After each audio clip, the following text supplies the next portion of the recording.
Hello, everyone. What's going on? My name is Timpedia, and welcome to the Still in Existence TNT podcast.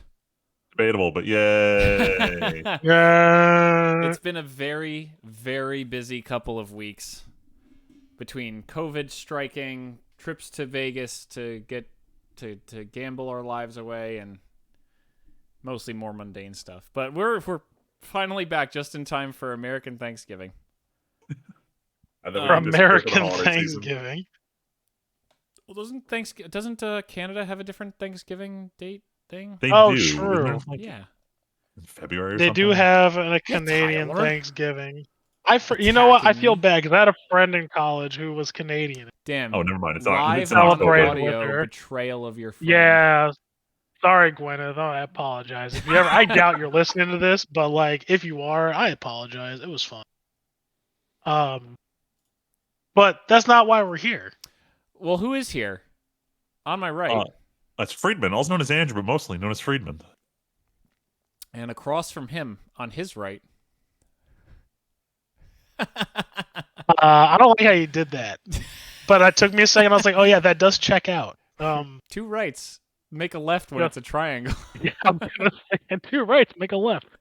It's only Tyler. For coming to you live from his only Tyler. Only in Tyler. I don't know why the name. That Only sounded Tyler doesn't terrible. Sound right. That's okay. Yeah, I already did the that left didn't thing, sound so the right, left thing. So It's fine. We're painting a picture because we're too low budget to be on camera for our Speaking viewers. of painting a picture, let's paint you a picture of what's happened in the last 8 Oh, weeks. man. I think we said, or like, almost 2 full months since the last podcast. Yeah, so much stuff has happened, and I had to cut all the usual bullshit fluff from like the Weeb shit just to get in the core stuff that's happening right now. Oh, But man. first, let's talk about like real shit that got announced, such as the OLED Steam Deck getting announced out of nowhere. I think it was it 2 weeks ago now? It feels even shorter. But when I read through the announcement for the OLED Steam Deck, my first thought, and it was the same thought I had when I bought the Retroid Pocket 2, when they announced the Retroid Pocket 3 like 3 months later, is like, damn, there's a newer, better thing. Now my current thing that still works and is good is shit and worthless. Why don't I have the new shiny thing? That was my first thought. Then I see all the performance updates on it. And long story short, it's a little bit lighter. The battery's a little bit better. The screen's a lot nicer. It still plays the same sets of games. It still feels the same in the hand. Very minor differences. If you have a Steam Deck, you're really not missing out on much. It doesn't make your current deck invalid. It's not the Deck 2.0. It's just OLED. And hearing people complain about it online, my first thought is, oh, they were just like me 20 minutes ago, or they're just mad they don't have the new shiny. But the actual real argument people have been making for why the way they release this is anti-consumer is that unlike with like the Switch or the PS5 or any of the modern consoles where they announce it, they say the sale date is like 6 months out. It gives you enough time to plan out your purchase of other things you're buying, especially because you know, like, oh, well, in 6 months I'm buying a PS5. I don't need to buy an Xbox One X or whatever the fuck is out at the time. With the Steam Deck OLED launching 1 week after it comes out, and in addition to that, there being a limited edition version that has like the clear plastic shell that everyone's been loving, that people keep swapping out their deck cases for. A lot of people who had just bought a Steam Deck and are now outside of the return window, who've only had it for a couple of weeks, can't get the OLED, but someone who did it like within the last 5 weeks can. And it creates this very strange purchasing window where you may have gotten screwed. And so a lot of people are blowing up about that. And for those people who are, you know, I feel for you. You kind of did get fucked over just with this particular time window, but I think people are making a bigger deal about it than it is. A lot of the people who were against Valve are just like, they should have announced it and said it's not coming out for 3 months. I think any human being who could afford to have bought a Steam Deck in the last few weeks will survive having bought the slightly less brand spanking new Steam Deck. Yeah, I'm not saying they don't have a reason to be upset. There's very few but... games that the new one plays better, and even then, apparently, SteamOS 3.5. It's now out on regular decks. I installed it like 2 days ago, and most of the performance updates, or performance boosts people were seeing with the OLED deck, a lot of them are just because 3.5 is better than 3.44. So most regular Steam Deck owners should have a lot of the performance updates already. That said, I kind of wish I had the OLED deck. Yo, real talk, Valve. If you're listening, I know you're not. It's one of those things where I know you're not, but I'm gonna say it anyway. If you sell that OLED separately, that screen, I'm snap buying it. Good joke. So They should. So They should. you can already swap out for an OLED panel. The problem is, Where? Fucking where is it? Where are they selling it? Where are they selling it? I mean, I've already watched videos of people swapping it, but Yeah, like Tyler, the this is problem, modding shit. like so, all right. Hypothetically, Steam goes and they make the official one you can buy. The problem is detaching the screen is by far the riskiest and most difficult part of modding your Steam Deck. So you have to remove everything else first to get to the screen, and then it's super thin. You can snap it in half by breathing on it. I think y'all bitch made. I can do it. All right, bet. I can do it. Yeah, I bet. Yeah, bet. Let's see you do this. I wonder how much Oh, replace. 2 weeks later, I come crying, God. I broke it. Screen. Like, there's so many cool mods where it's like, I would love to do this, but I don't actually want to break my deck in the process. I mean, yo, I did swap the storage on it without breaking. So, probably be expensive. iFixit sells the current LCD screens for, wait, what the? $70 for the normal, $100 for the 512 screen. Is the 512 screen? Because I know it has an anti-glare thing on top of it. Anything that was part of the actual LCD panel itself. Either way, it's $70 to $100 for a replacement panel. So expect a little more than that for OLED replacement panels. Either way, not worth it. Steam Deck 2 is coming out in like 3 years. I'll just get that. Nah, now I want to see OLED. Anyway, while you're Googling, I'll just say it real quick. The Steam Fall Sale went live today. I know I should stop buying video games because I'm never going to get through my backlog ever. Yep. But there's a couple games that are like 80% off, so I'm going to snag a couple more. I got the classic. Here's a bunch of emails from Steam saying things on your wish list are on sale, all of which I know I won't get. I'm basically kind of hearing anything that's 50% off or more. Like, there's one racing game I was looking at that was like 20. That's apparently really good on deck, and it's like 80% off right now. So I'm probably gonna grab that. 50% off. That BattleBit remastered game that's supposed to be kind of a fun little shooter thing.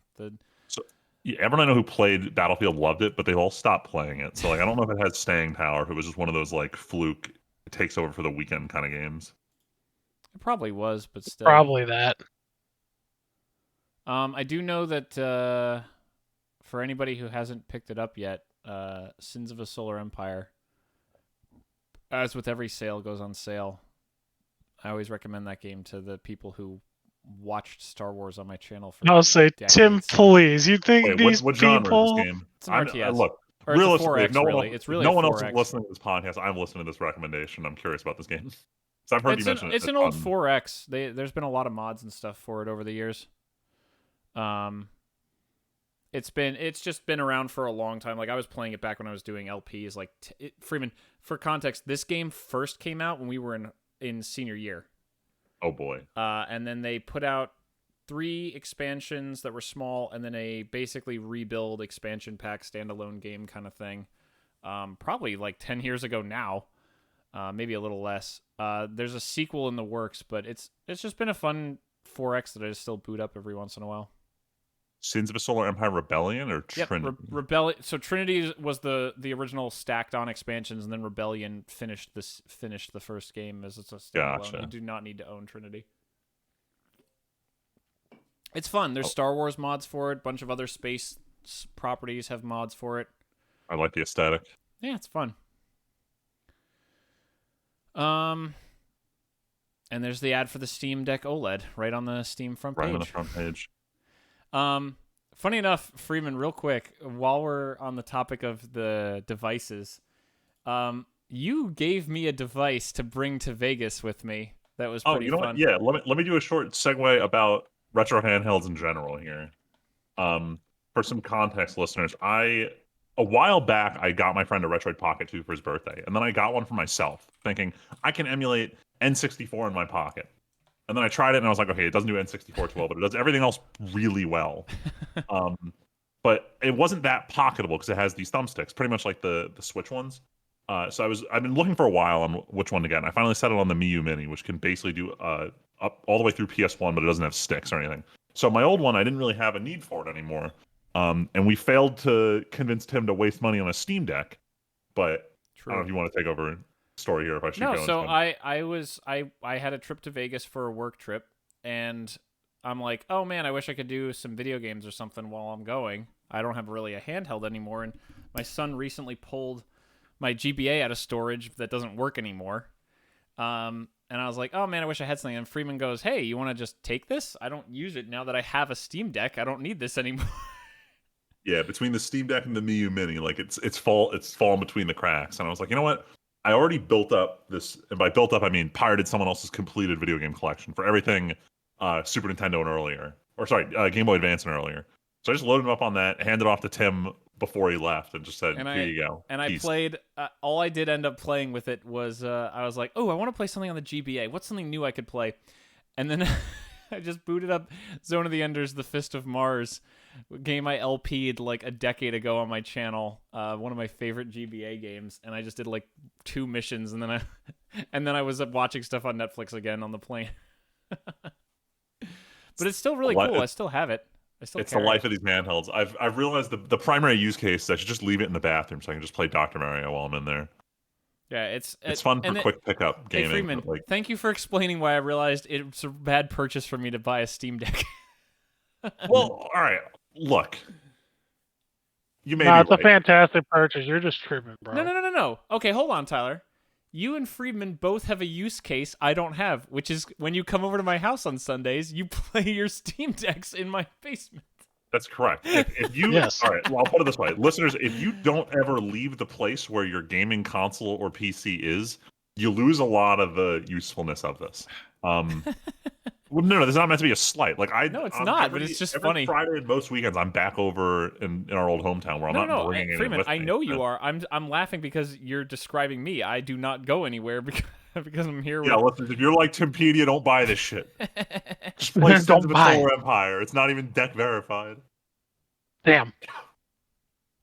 Yeah, it's shit. Damn. Don't even get it. Anyway, but speaking of shit. Oh yeah, that's too good of a segue. Thank you, Tyler. You're welcome. So back in the last podcast, I talked about how there was a class action lawsuit against Asper Media, who made the KOTOR 2 remake on Switch. Asper Media? Asper? I think it, yeah, well. Asperger's? Asperger Media. Asperger's, they made yeah. the KOTOR 2 remake and said, we're going to put the KOTOR 2 restored content mod, the most important mod on PC on it.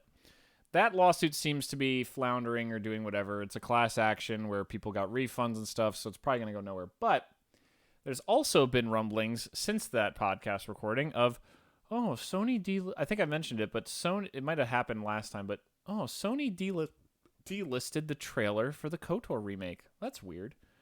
Oh, it's a licensing thing. We just don't want to, the license for the music. And immediately it was like, no, it's sure whatever. Apparently, because Embraer, who, funny enough, is a company that buys airplane parts that my last company made, all the video game stuff they bought is totally falling apart because they failed to get big Saudi dollars. And so the KOTOR remake seems to have no active developers on it as of right now, and Sony has reportedly backed away from the project. So, big, soul-crushing, not surprise to anyone, the KOTOR remake isn't happening after just getting a stupid little cinematic trailer. Damn. Literally can't win. Literally can't. Sorry, Broseph. I don't want to play new games ever again. Can you just remake games for me, please? Like just you're tripping. Just remake games. No. Just stop putting out new games. I want to live in the remake world to just play my nostalgia because I'm an old man now. You're the problem. You say this, but like, you know how when we were growing up, like our parents would just watch the same old movies over and over again? That's just gonna be us with video games that we grew up with. Last time I went to the movie theaters was Val surprised me with a movie date to go watch a Back to the Future Fathom event. So yeah, I get it. Right? I forget what the stat was. New shit is dumb. Fortnite sucks. You're wild, dude. This year, fuck you, Tim. Fuck you, Tim, bro. This year. No, I know. There's been a lot of I kind of don't even want to go games. into the next thing, just Oh right my off God, the bat. Tyler, I almost said, no, you're right. I've played a good video game this year, and then I realized the only new game I bought this year was the Dead Space remake. Dude. Damn. Okay, legitimate question. Both of you know most of what I do in my entire life right now. Have you seen me have any time for anything other than a single run of Synthetic at a given time in the past year? Other than playing the Dead Space remake? You're playing the most dangerous game of all time, which is make sure your son survives. Yeah.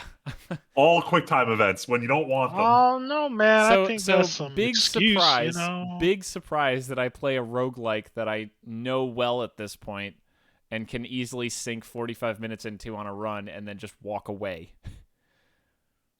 Friedman, what did I say when you handed me your the I keep forgetting the name. Oh no, the Retroid Pocket 2. The Retroid Pocket. When you handed it to me, what did I say? Oh, you know, I've been feeling like I would love to try a new RPG finally. What's a good GBA RPG? Oh, you immediately asked me. I was like, oh, go play Golden Sun. And what did I fucking do? I get on the plane and I'm mad that I thought Golden Sun too. And I'm like, you know what? I'm going to be on this flight for like another hour. I don't feel like starting a long thing. I'm fucking tired. I've been up since 3 a.m. I'm just going to play a game I've played 5 times in my life. Bro, you're missing out. You're missing out. Not Go ahead, gonna lie, I found that a lot of old platformers like Mario, Sonic, like those are a lot of fun to just pick up and run through a couple levels and forget what you're doing. So I'm honestly, when it comes to like the games I'm playing on the handheld emulator, besides Pokemon, that's the only like long running game I can play on anymore. I will just pick up platformers, play a couple levels, turn it off. It's just like the use case for it at this point. Which is a fun little time waster, I guess. Kind of what Synthetic is for you, but I don't know how you guys are doing these short Synthetic runs without just eating shit. I don't know what it is. They're not short. They're not short, though. I told you both, though, that like when I was hit with COVID before my trip, I don't know if it sucked all the skill out of me, but I was not getting far. But I will say now that I'm feeling better and post my Vegas trip, I can usually get to the final boss on like every run. Damn, I'm just very bad at this game. I love it. I'm just bad at this game. Not for nothing, Tyler and I have a pretty... Friedman, Tyler, what's your total level count between all your classes? Like over 200, and both... I don't have any over 200. I think my highest one is like the one commando was like... Or not commando. I don't know. One of the first ones is like 140. 150. Don't you have like an overall personal class at the bottom of the screen? It's like yours is over 200. Oh too, yeah, right? it's over 200 something. Yeah. Like Freeman, mine was also Freeman. Also, I'm currently level 150 in my sniper class. Tyler knows I accidentally reset all of my data at one point for Synthetic, so I had to completely restart the sniper class from level 0. So yeah, that was like cleared data. That wasn't like I prestiged. It was I deleted my data. So we've both put a lot of time into Synthetic. Actually, before we switch to the other bigger topic, I just want to check. Yeah, Freeman, Synthetic has become my 3rd most played game on Steam with 250 hours. Damn, I didn't realize you played that much more than me. I'm actually kind of shocked looking at that. That means I've played it more than I... The only thing that still beats it is Sins of a Solar Empire and Warframe. It has beaten out Dark Souls 2, Dark Souls 1, and Dark Souls 3, all on Steam, have all been beaten by fucking Synthetic. How do you sort by... Like, I only have 140... Change group and then sort by hours played. What am I at? I haven't opened Counter-Strike 2, but I have 646 hours on it. For context, because those are CSGO hours. Going back to KOTOR, I have... Hold up. No, go, yeah. My top 3. Number 1 is CSGO. Number 3 is Monster Hunter World, but guess what number 2 is? Guess what number 2 is? That's right. It's the SoundPad app I use for the podcast. Oh, Jesus. With the wow noise with the Weeb shit. Wow. Just know that's hundreds of hours, everybody. Wow. I also don't know... What was it? Yeah. How do you have 100 more hours in this game than... Does that track your hours between the Steam Deck and the not Steam Deck? Yeah. Yeah. Oh. Because I exclusively play Slay the Spire on my Steam Deck, and that's like my 4th most or 5th most played game overall now.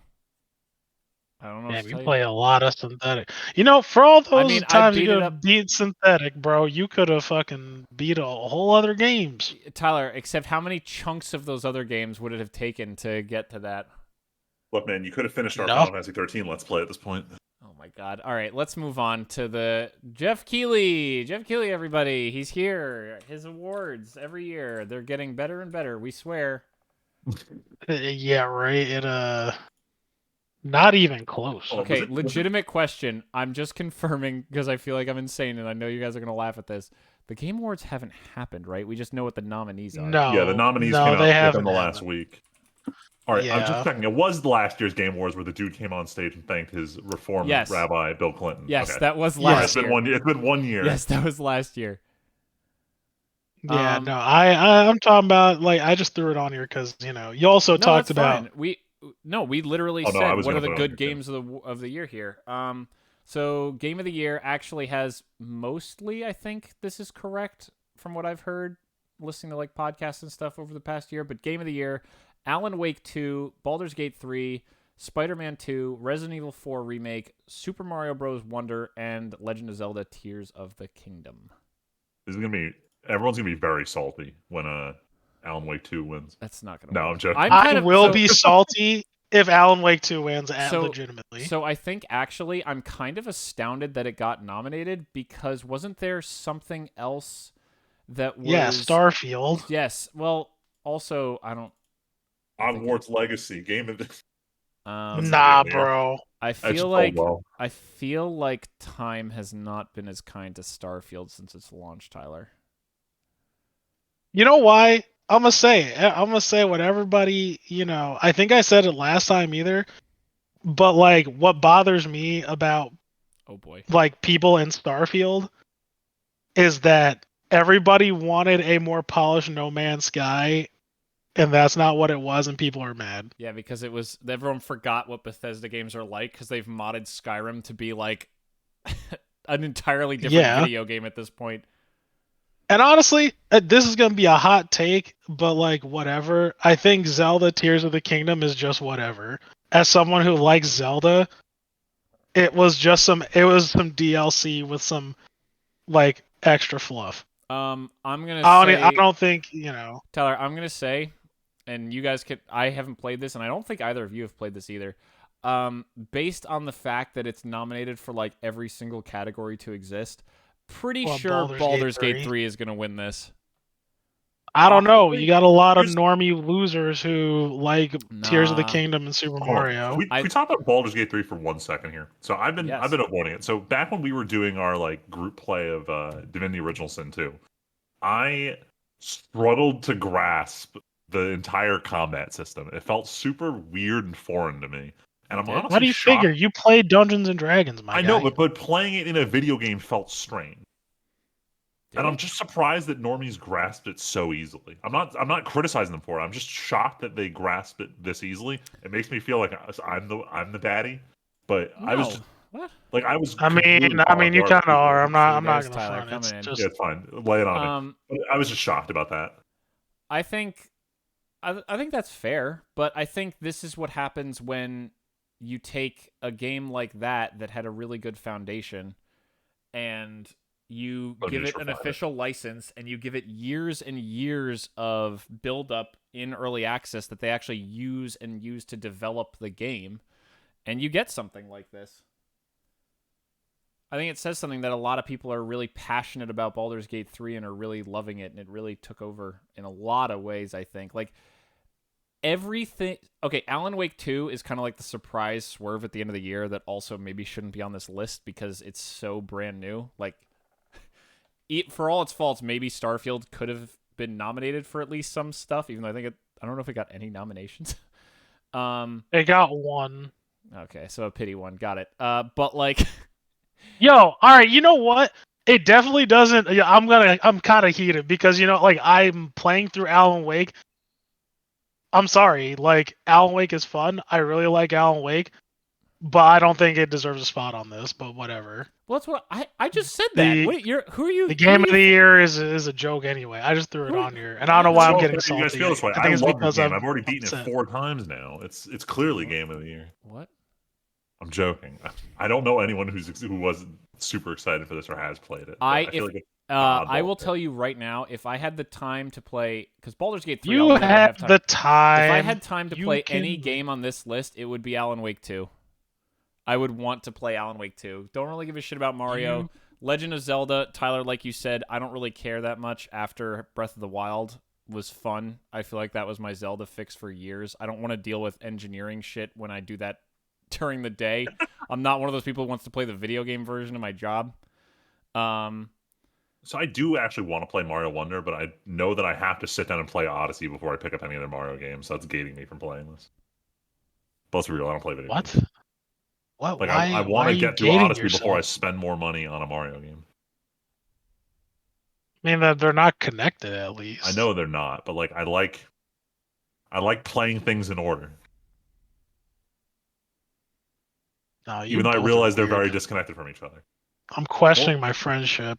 To clarify, I physically paid for Mario Odyssey but haven't played it yet. I would like to get through the game that I paid for before I pay for another video game. What he's saying, Tyler, is I need to play the video game I bought before I buy the Oh sequel no! that I didn't buy. You are correct, but what he really is saying, he needs to stop playing Persona 5 for like the 100th. I have stopped playing Persona 5 for the 100th time. But Friedman, Tyler, maybe you'll disagree with this. Tyler Friedman should be really finishing the game of the year, which is Witcher 3. Dude, it's never. But I have some bad news for you guys. I'm not playing Witcher 3 this year or next year, most likely. So Why? I need to finish Final Fantasy 16 because in February, both 7 Remake Part 2 and Persona 3 Remake come out in the same month. As someone who has that's jerked it. off, That's my schedule for 2024. Who has jerked off to Final Fantasy? What? You might as well. You're better off playing Witcher. Please. As someone who is on chapter, what is it, like 51 or 56 of Also, 68, I understand. Why haven't you finished 16? I haven't been home on the weekend in like 2 weeks now, and that's when I would play. All right, are we doing anything this Sunday? No. All right, cool. What? I'm trying to play this Saturday. It's D&D. No. He's beaten 16. Oh, if I bring the PS5 over and just play it before and during D&D this weekend? Yeah. All right, cool. Tyler. What? Did you ever actually play Phantom Liberty? I forget already. No, I haven't gotten a chance to because I've been beating other games. Okay, that's what I thought. No, because I'm scrolling through. Yeah, at least I'm playing video games. No, I know you are. That's why I'm checking. I reprioritized it because of the amount of time it's gonna take me.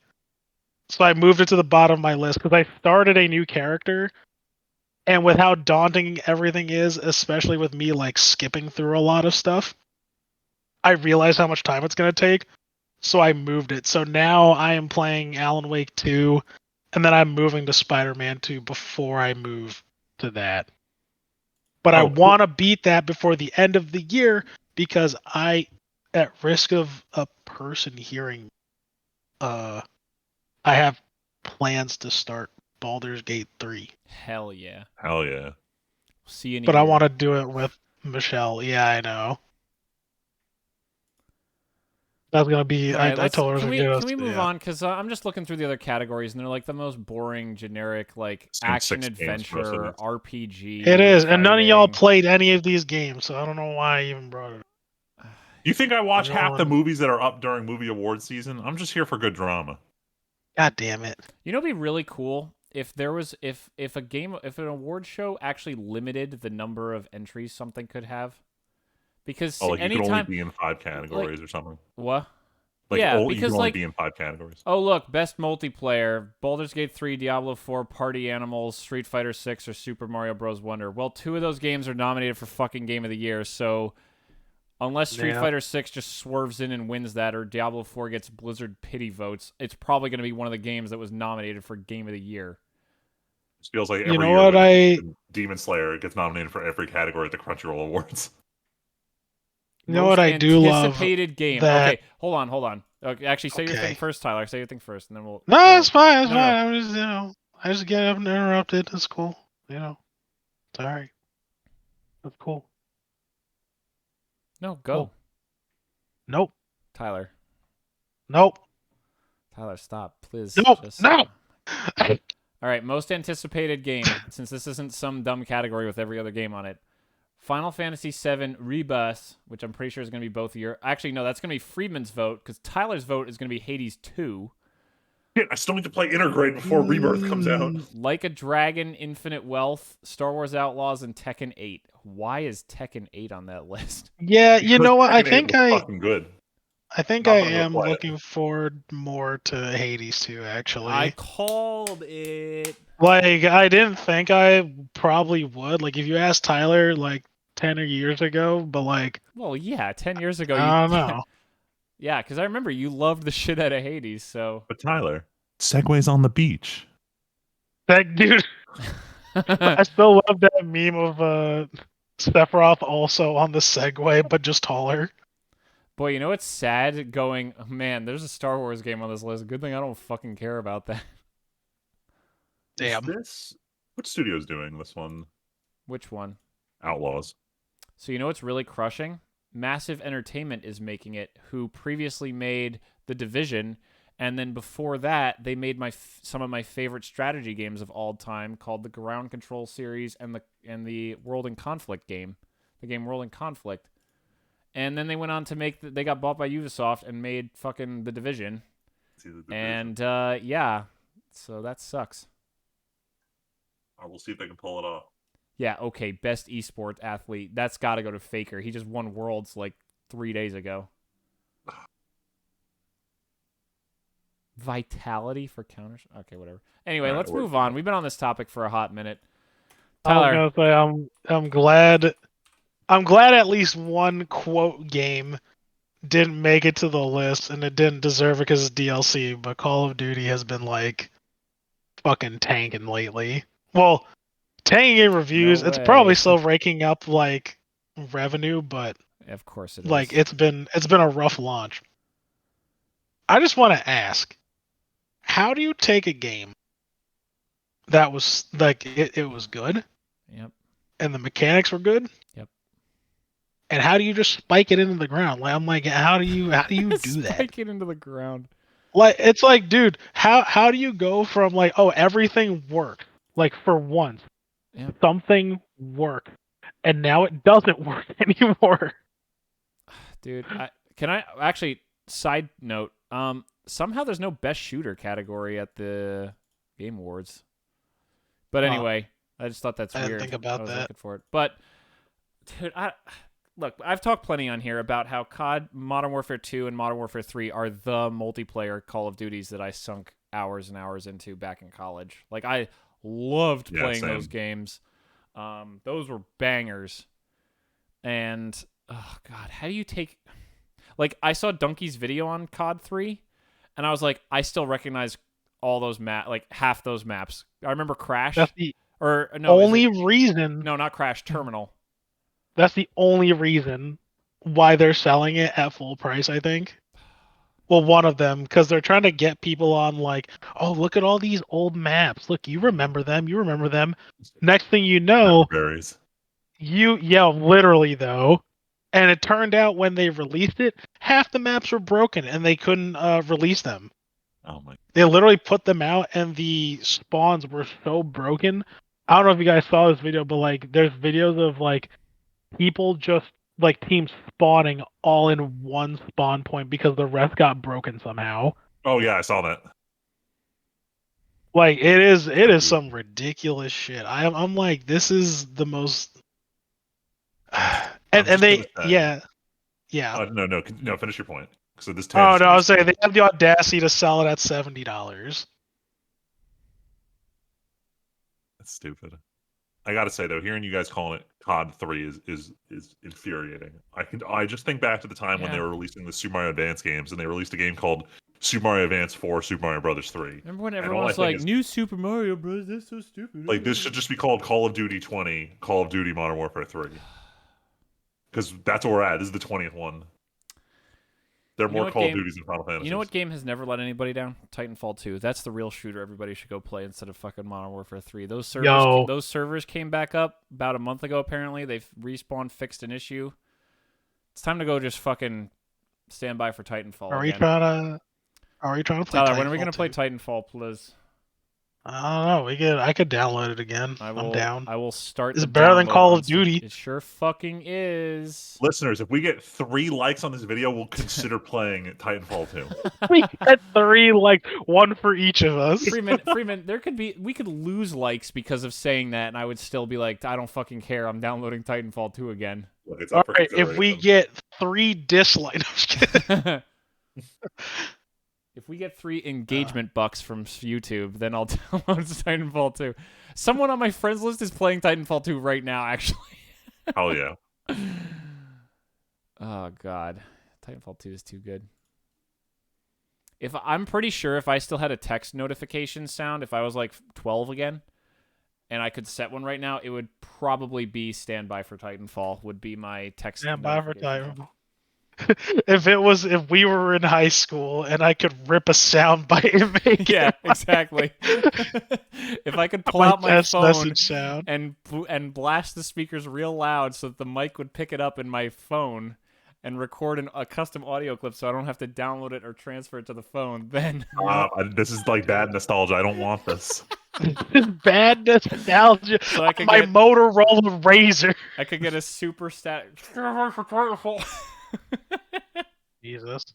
It's like cringe, but it doesn't hurt quite the same. Speaking of, well, maybe this is less painful retro. They're gonna call this cringe for a second. No. Potentially less painful retro, but we were talking about Tears of the Kingdom. Nintendo went, you know what worked really well recently? And it's actually Game Awards Best Adaptation in the category. Super Mario Brothers was a great animated movie by the guys who can't stop making Minions shit. You know what we should do? Let's make a live-action Legend of Zelda movie. God, I What a guarantee weird you. swerve. Well, I guarantee you- excuse me, Yeah, Tim. that was the joke I was gonna make. Is someone in the movie is gonna do the "excuse me, princess" joke at least once? They have to. It depends on who's writing it. If this is like corporate Nintendo in Japan writing Oh, it, you know it's there's- 100% going to be a comedy. You already know. do you? I feel like live action Oh, makes yeah. that less Nah. likely. Nah, I mean, bro. It's still Nintendo. Like Nintendo has a feel they want. Yeah, but Actually, I no, feel you're right. like No, I'm live saying it's action, Zelda. live action kind of, and it's Zelda. Do you think Link's gonna throw an actual bomb at someone in this movie? Is Link a terrorist? I mean, he does break into people's house Just steal their shit. and Like, just terrorize, yes, I to just break their think- shit and steal their money. Like, I just think this is such a weird one because, like, Mario, everyone knows what Mario is, but Mario and the world around him are a pretty blank slate. Like, yes, there's Super Mario RPG and stuff like that, and there's always, it's Bowser and his kids. But, like, that's a pretty blank slate, but a lot of the Zelda games have a story. Link just doesn't say anything. You know what I mean? Like, it feels weird to take a story where the main character isn't really part of it and make a story versus a property where the whole thing was never really a plot in the first place and the whole thing is a canvas. No, hold on. I'm trying to remember. I feel like there was something not so, maybe it was recent, maybe not so recent, but there was some type of franchise with a silent protagonist that got adapted, and the silent protagonist, like, spoken was a real character and it was fine. I'm trying to remember what this was. I don't remember. can't think of anything.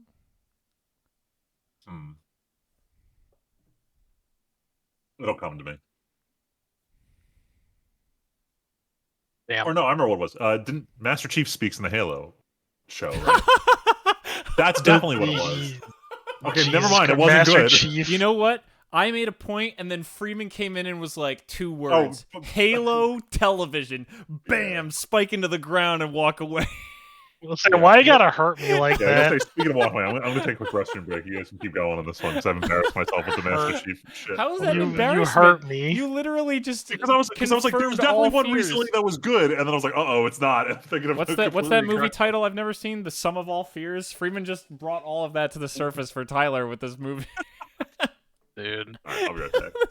Oh, that Master Chief. fucking hate it here. Well, you know who hates it somewhere, Tyler? Everyone who Dude, used- everybody who was at everybody Escapist. who was at the Escapist hated it here. So, for Bro. those who don't know, The Escapist is a YouTube channel / internet magazine. Ugh. From, oh my god, how old is it, Tyler? Like, I think this was started early, like right when I was at the beginning of college. I remember watching it when I was working my first job in college. I thought it was later. No, when I thought it was earlier. A sophomore in college, I remember sitting at the front desk of my dorm. That was my job, was being a desk boy at my dorm and watching zero punctuation videos on the school computer that I had at the desk. I remember doing this. So the Escapist has been a thing for a long time, and everybody they always said it wasn't the case, but they basically had one claim to fame, which was Yahtzee Croshaw, aka Zero Punctuation. One of the best little sketch video game review shows that came out every week with the animated Yahtzee and the imps and everything, and it was great. I think, what was it, earlier this year, apparently that they got acquired by some big conglomerate. And then about 2 weeks ago, suddenly the head guy for Escapist got called into that office and was like, the Escapist is not meeting targeted goals, you're gone. So then, like, the entire YouTube staff, including Yahtzee, quit. They were like, nah, fuck this. And then within, like, what, Tyler? A week, maybe? Yeah. They started a new channel and everything. A whole new channel called Second Wind, and there is immediately an animated show. Oh, what did they call it? Ramblings or something? Something Ramblings? Ramblematic. And it looks legally, I don't even know about legally distinct at this point. Like, it's so close. It might as well be the same thing. And it's just, Tyler, I feel like they had a script already written. What was the first game? Was it Alan Wake? Alan Wake 2, yeah. I feel like they had the script ready for the Zero Punctuation episode. Everything happened, and then someone just quickly printed it and ran out of the building with the printout, and then deleted it from the server. And it was like, okay, editor, let's buy you a new version of Adobe, and then you can just rebuild everything you had for the other show and just change the colors and some of the shapes and just make the episode you were going to make. Easy. They easily did it. They said, oh, they don't need this, as they walked out the door. Oh my god. Yeah, so whatever. At the end of the day, I literally never... I think I tried some other shows from The Escapist many years ago when I watched Zero Punctuation regularly. I haven't for a long time, but every YouTube video was just, why isn't this Yahtzee? Why isn't this Yahtzee? I don't care. It's not Yahtzee. So, like, I never understood how The Escapist was a functioning business outside of Yahtzee. I just don't. But hey, good on them for just sticking to their guns and being like, oh, you want to shut us down? Then we're just going to all peace out. Yep. You fuck nerd. Actually, I checked Escapist. I think they still have a few zero punctuations. Damn. What? Comments are turned off. Of course they are, because it's everyone saying second win, second win, second win, fuck you, second win. Yeah, I think because they've released just a few videos of zero punctuation. I guess some of the last ones he did. Yeah, anything that was edited. Yeah, damn. I wonder if there's an Alan Wake 2 one so you could shot by shot compare them. I bet not. They're like we said, or you said, they ran out with the script. They ran out with the script. Damn, that's fucking wild though. Continuing the trend of just cutting employees and shooting yourself in the foot when you're in the middle of being very popular. Famed company Bungie, since last year, did a massive round of layoffs and delayed their last expansion ever for Destiny 2. Brilliant. Yeah, there's not much else. I haven't played Destiny 2, but that's apparently the last expansion wasn't received very well at all. Like, pretty shitty, I think, even. And, yeah, people are just kind of like, nah, fuck this. So, yeah. Fuck that. Destiny Fuck 2. Destiny. Yeah, so they did the layoffs, including some pretty famous, like, the composer and stuff. and then sick 10-year plan. God, that's one of those memes that'll never leave them. Oh my God. Yup.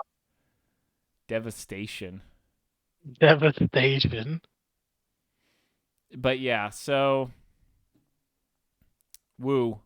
Destiny is in a Gonna rough die place. soon. Rough place. Well, it's not going to die. It's going to end after big delays. And it's going to be kind of shitty. And everyone's going to go, well, I guess that was the destiny of that game. And then That was the destiny. Good and lord. then remember when Destiny 2 was like huge, and everyone was like, or remember when they broke away from Activision, and they were like, we're going out on our own.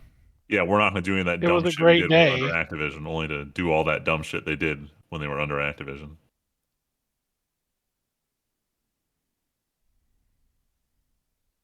You were the chosen one. All right. Supposed to destroy them, not join them. Halo 3 Now is still it's a my good turn to be video game. salty about a video game. Oh God yeah, damn it. Freeman, your turn Yeah. to come back and spit Yeah. fire, and I can go to the bathroom while you do this now. Yeah, go ahead. Yeah, Game Freak hasn't done anything lame in a while, but that's the problem. They haven't done anything in a while since the last lame thing they did. 3 days ago, as of the time of recording, was the first anniversary of Pokemon Scarlet and Violet. We're still waiting on the whatever the fuck it is, Mystery Zone DLC. I don't know.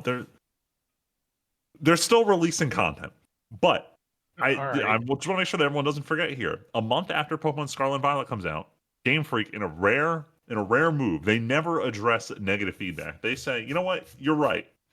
We need to update the game and improve the performance here and there. It's been a year. We've already gotten a DLC. We're about to get a second DLC.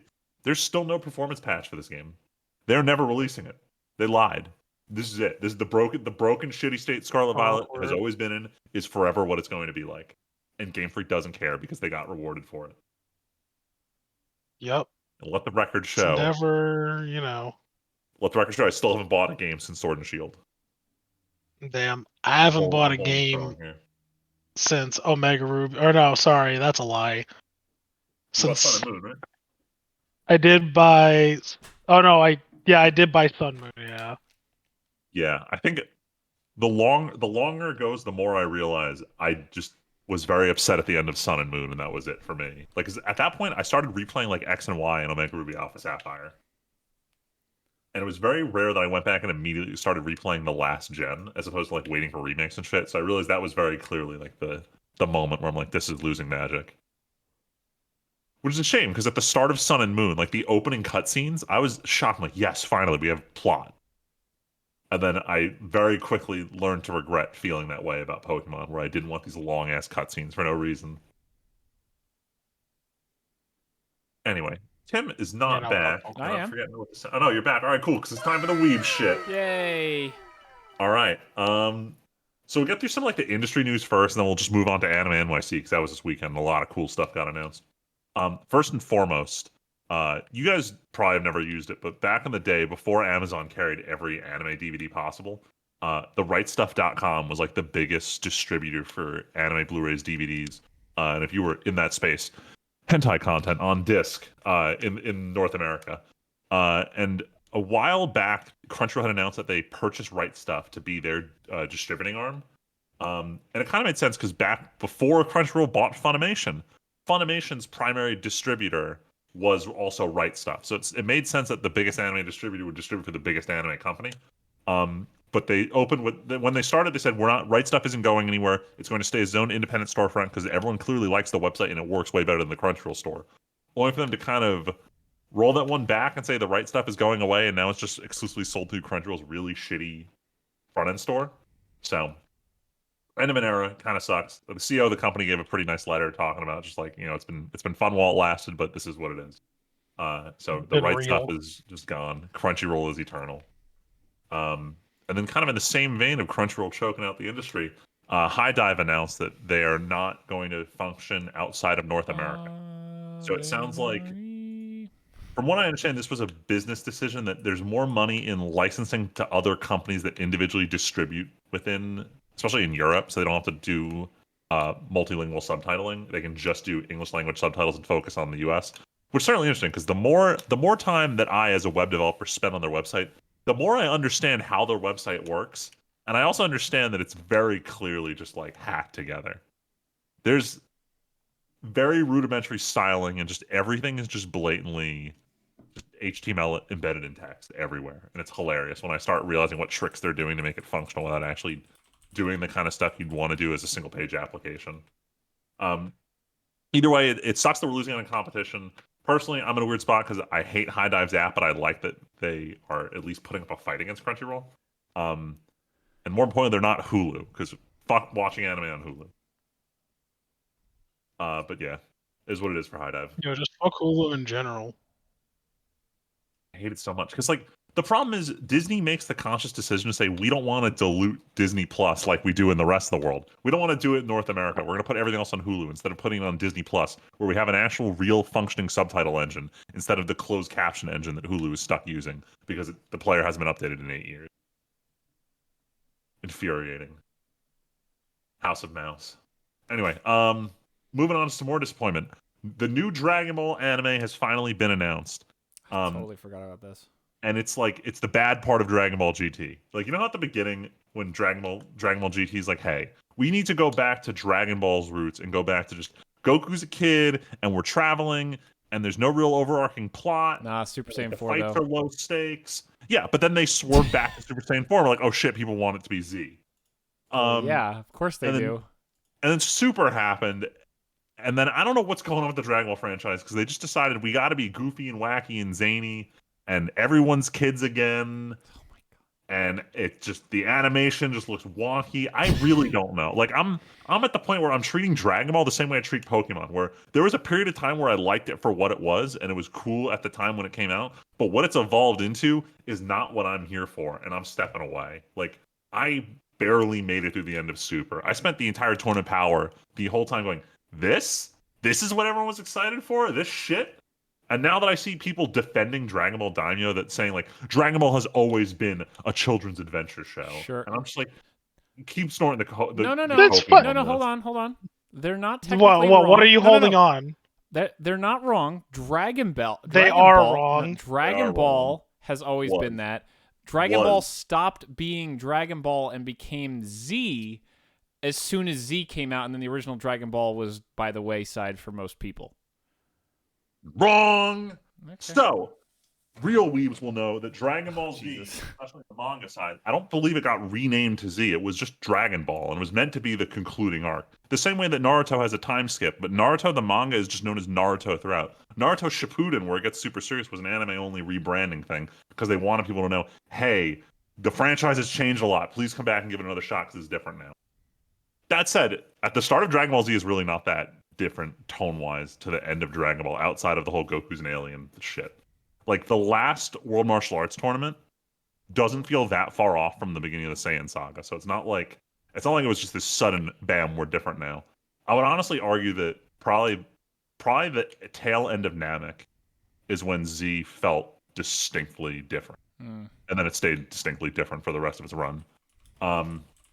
Sorry for getting really loud with that wrong there, but regardless, that's fine. It's fine for people to say we're going back to our roots. Now it's Dragon Ball again, and you know if you really like Dragon Ball, congratulations. Yeah.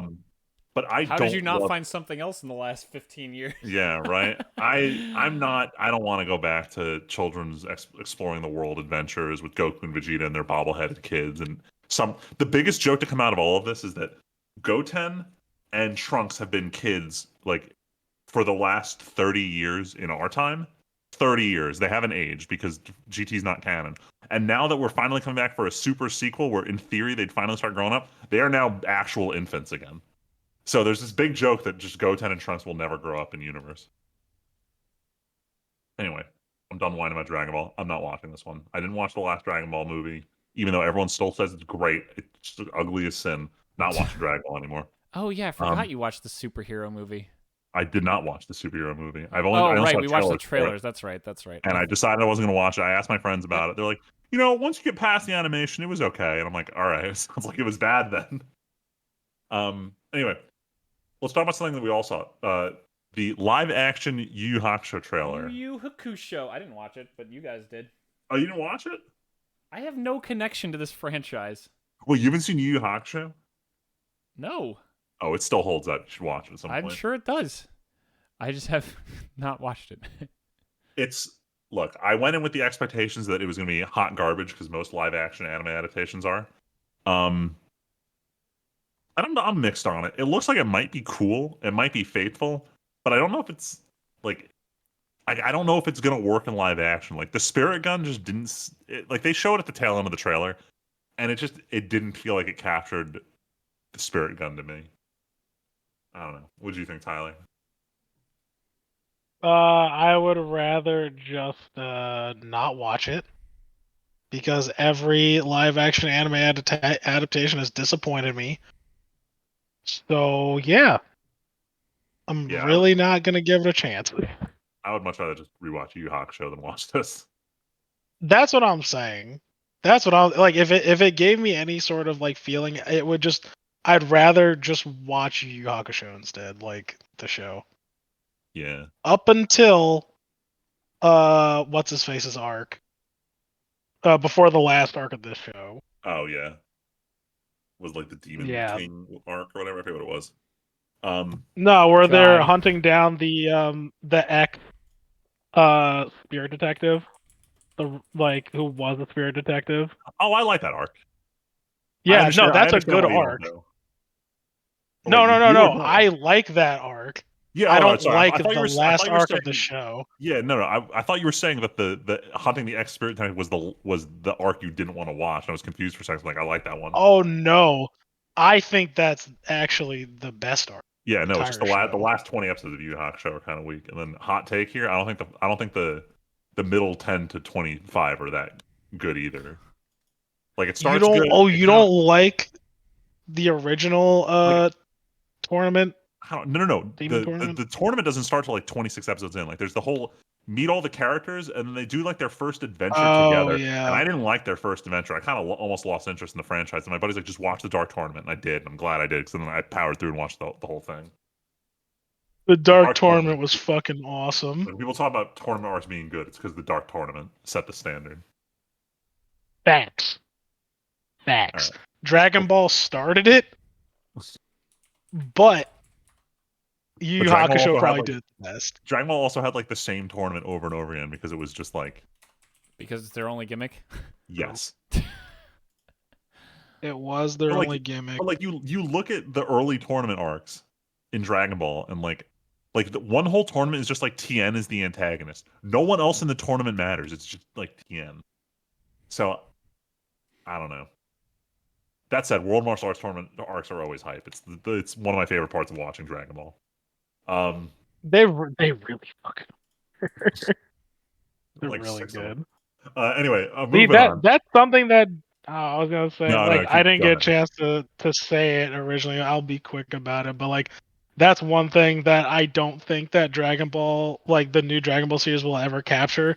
They're never gonna capture the childlike.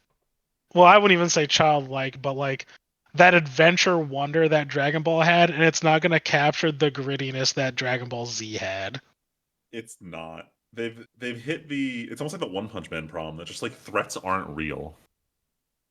Yeah, like and even I would say like towards the end of Z, it started like overstaying its welcome, and then that's when it decided to end. So I was like, all right, that's fine. Yeah. And now it's just gone a little too far. There are a lot of interesting ways that they kneecapped everyone in the Buu saga, like with Goku being dead, not being able to power up, making Vegeta a villain. So you have someone that established strength who's an antagonist.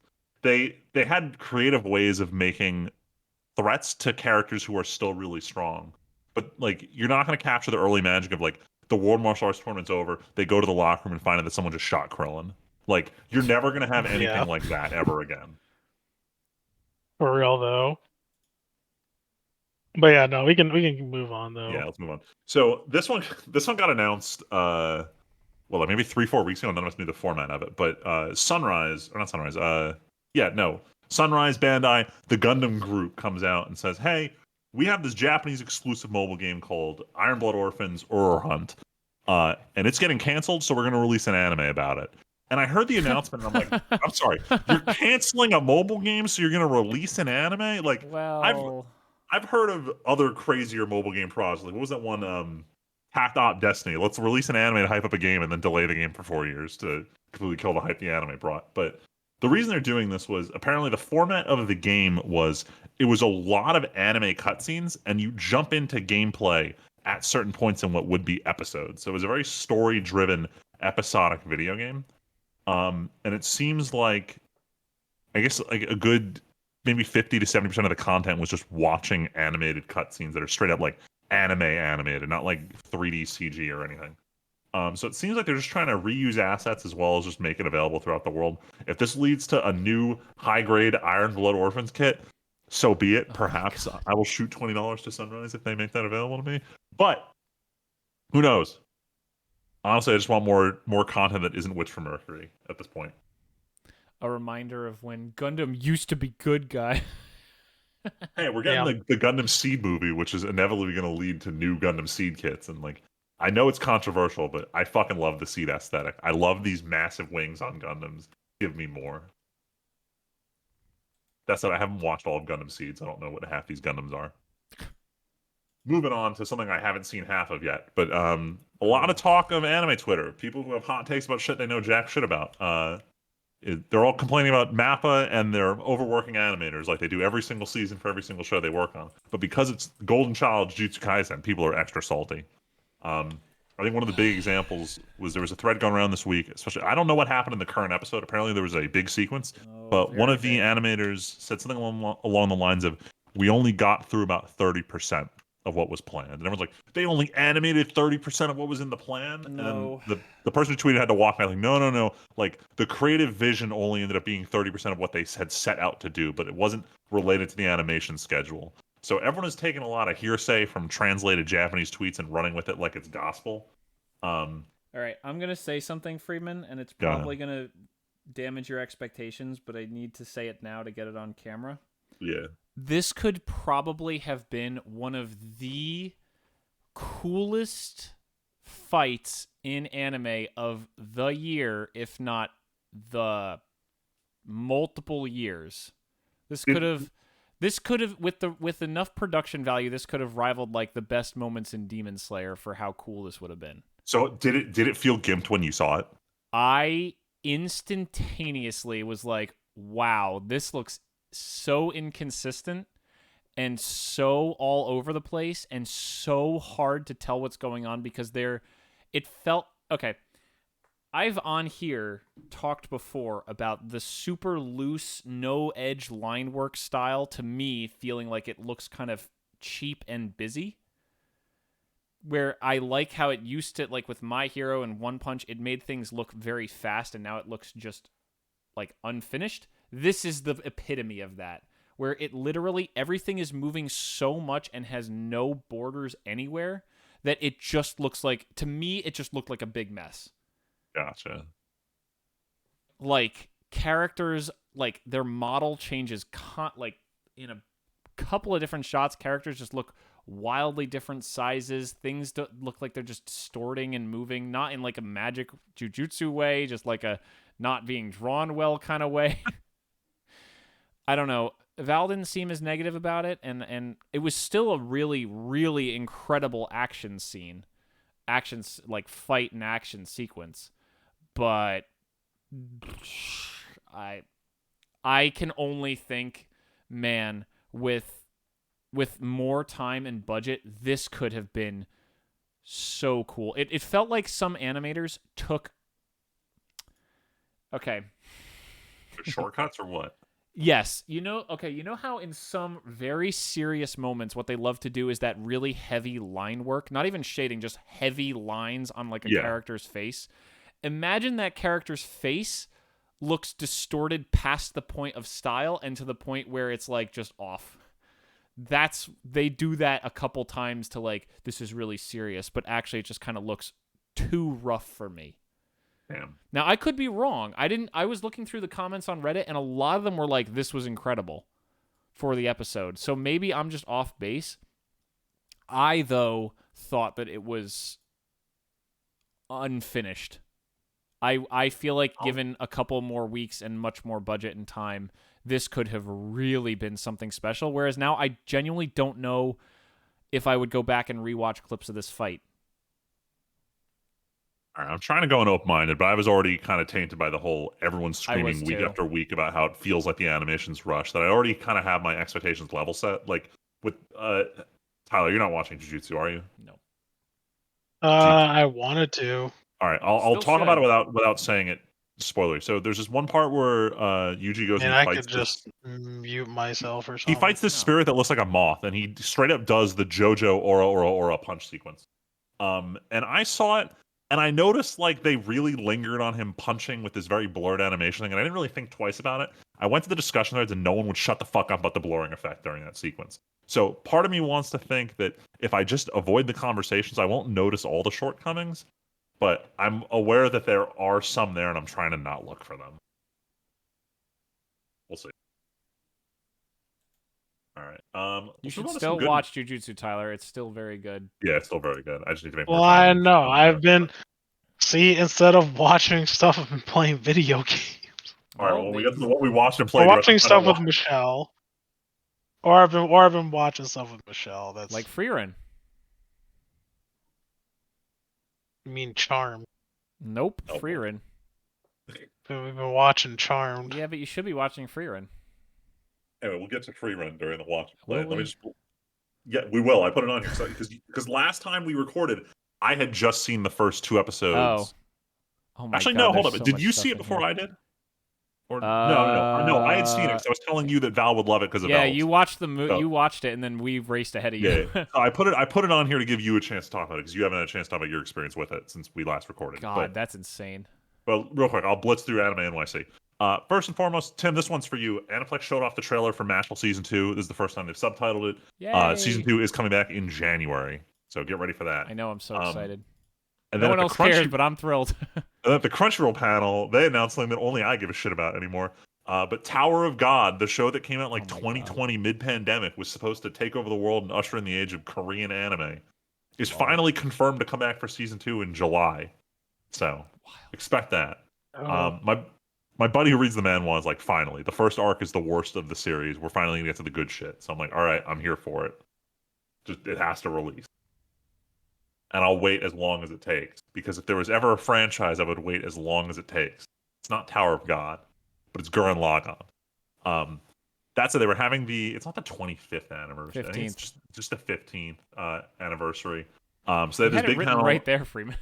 No, because this is the 15th anniversary of the movies. I'm trying to remember because the show itself came out in 2017, so we're at like the 16th anniversary of the actual airing of it.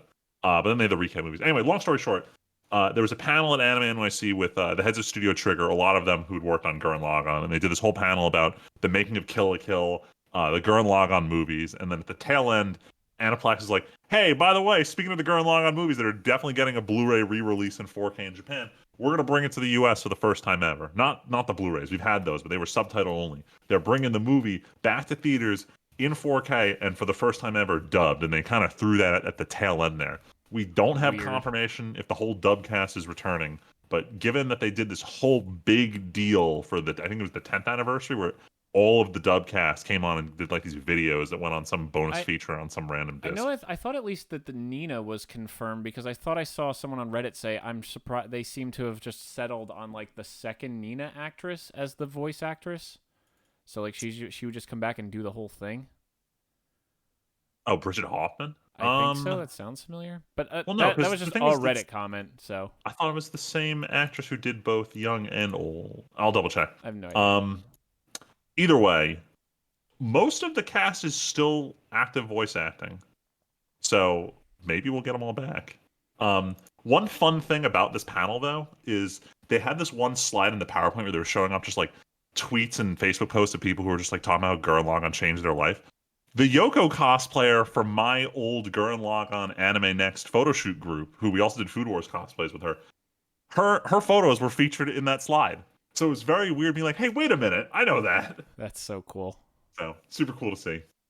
Either way, those movies are coming out. I think it's January 16th and 17th for the first movie, so Tuesday and Wednesday. Right and after my birthday. And then Let's the following go. week, the 23rd, 24th. I'm assuming it's one night sub, one night dub. Either way, I'm going to be at the theater. I am probably going to be wearing my Simone jacket for this. I'll put it this way. I saw the movies subtitled the cast did a phenomenal job in the subtitled version. The extra fight scenes they add to both these movies make it worth watching. Because normally I'd say skip it. It's a recap movie. Purely for the extra fights, it's worth it. So Friedman, I'm very I have excited been to watch it staring again. at your playmat, which is the version of the final version of Gurren that did not exist in the show, made out of like water. It's just like, and it's spiral energy. And I have straight up refused to watch the movies because I'm like, I am too in love with the dub and the dub cast. I'm not going to just watch these movies just for these scenes while it's in Japanese. And it's like saying, Tim, even though Full Metal Alchemist Brotherhood is probably incredible in Japanese, go watch it in that instead of English. Like, nope, I'm just going to stick to what I've watched since the beginning.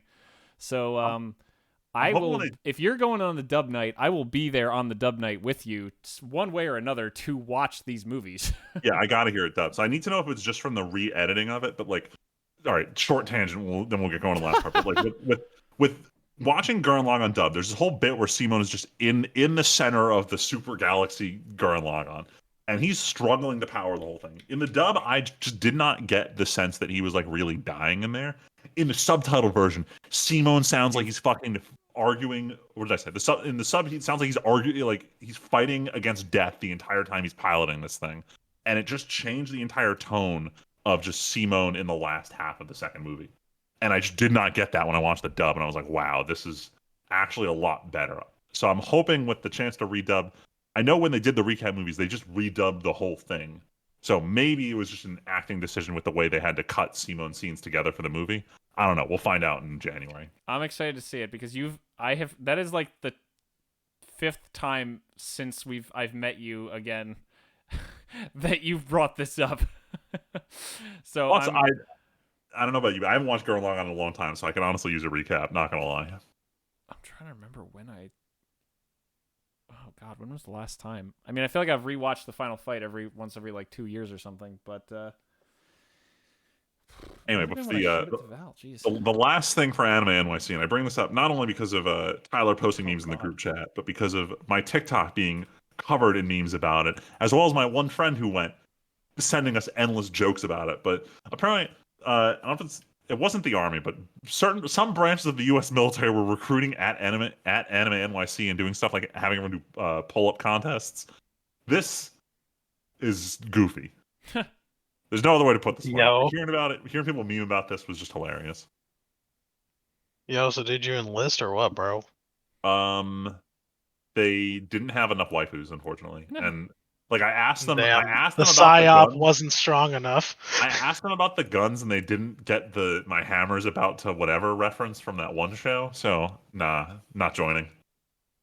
So not joining. Not joining. 0 out of 10. The guns aren't girls. Not cool. Bro. But anyway, that's it for the Weeb shit. And right back into the Weeb shit. So yeah, we'll go to the watch and play. We haven't brought it up yet. Rumbling. Yes. It finished rumbling. Yeah, it was arguably the biggest anime thing. We didn't talk about the Weeb shit because I knew we've talked about it kind of in depth. It happened. Attack on Titan is over. It's been literally a decade for 2 of the people here and 3 years for me. Yes. Because it was like the end of 2020. Was it actually 3 years for you? Freeman introduced us at his old apartment. Yeah. Man, fuck you, Tim. No. In the length of time that we've been waiting for Tower of God Season 2, Tim and Val watched the entire Attack on Titan franchise. I hate it here. I know, right? They didn't have to suffer that 4-year wait of not knowing if Attack on Titan Season 2 was ever going to happen. One sentence review. It ended. It didn't end perfectly. It's still an incredible piece of television. Unlike Game of Thrones. Not ruined forever. My take on this is that if they hadn't split it up into 2 specials and just aired it as a 2.5 hour movie, I feel like it would have hit way better. Also true, because then they could have cut some of the ending half of the movie down a little bit. That was kind of frustrating. Yeah, the last bit definitely needed to be a wind down and not just be half of your finale. The more research I do, the less mad I am about how certain things played out, and I think I'm just purely mad about presentation. Fair.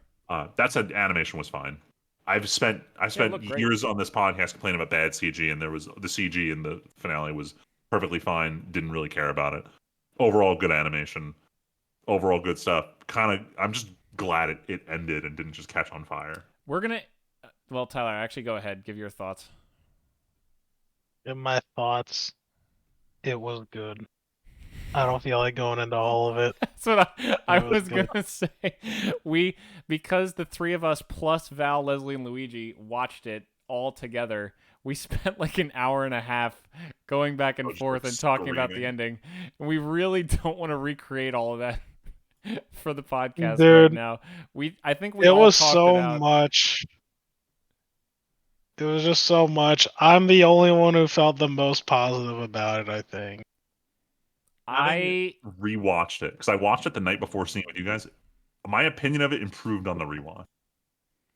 I think the very ending inspired a lot more conversation than the rest of it, and that being slightly negative made it sound like all of us liked it less, or at least me. I still like the ending of Attack on Titan.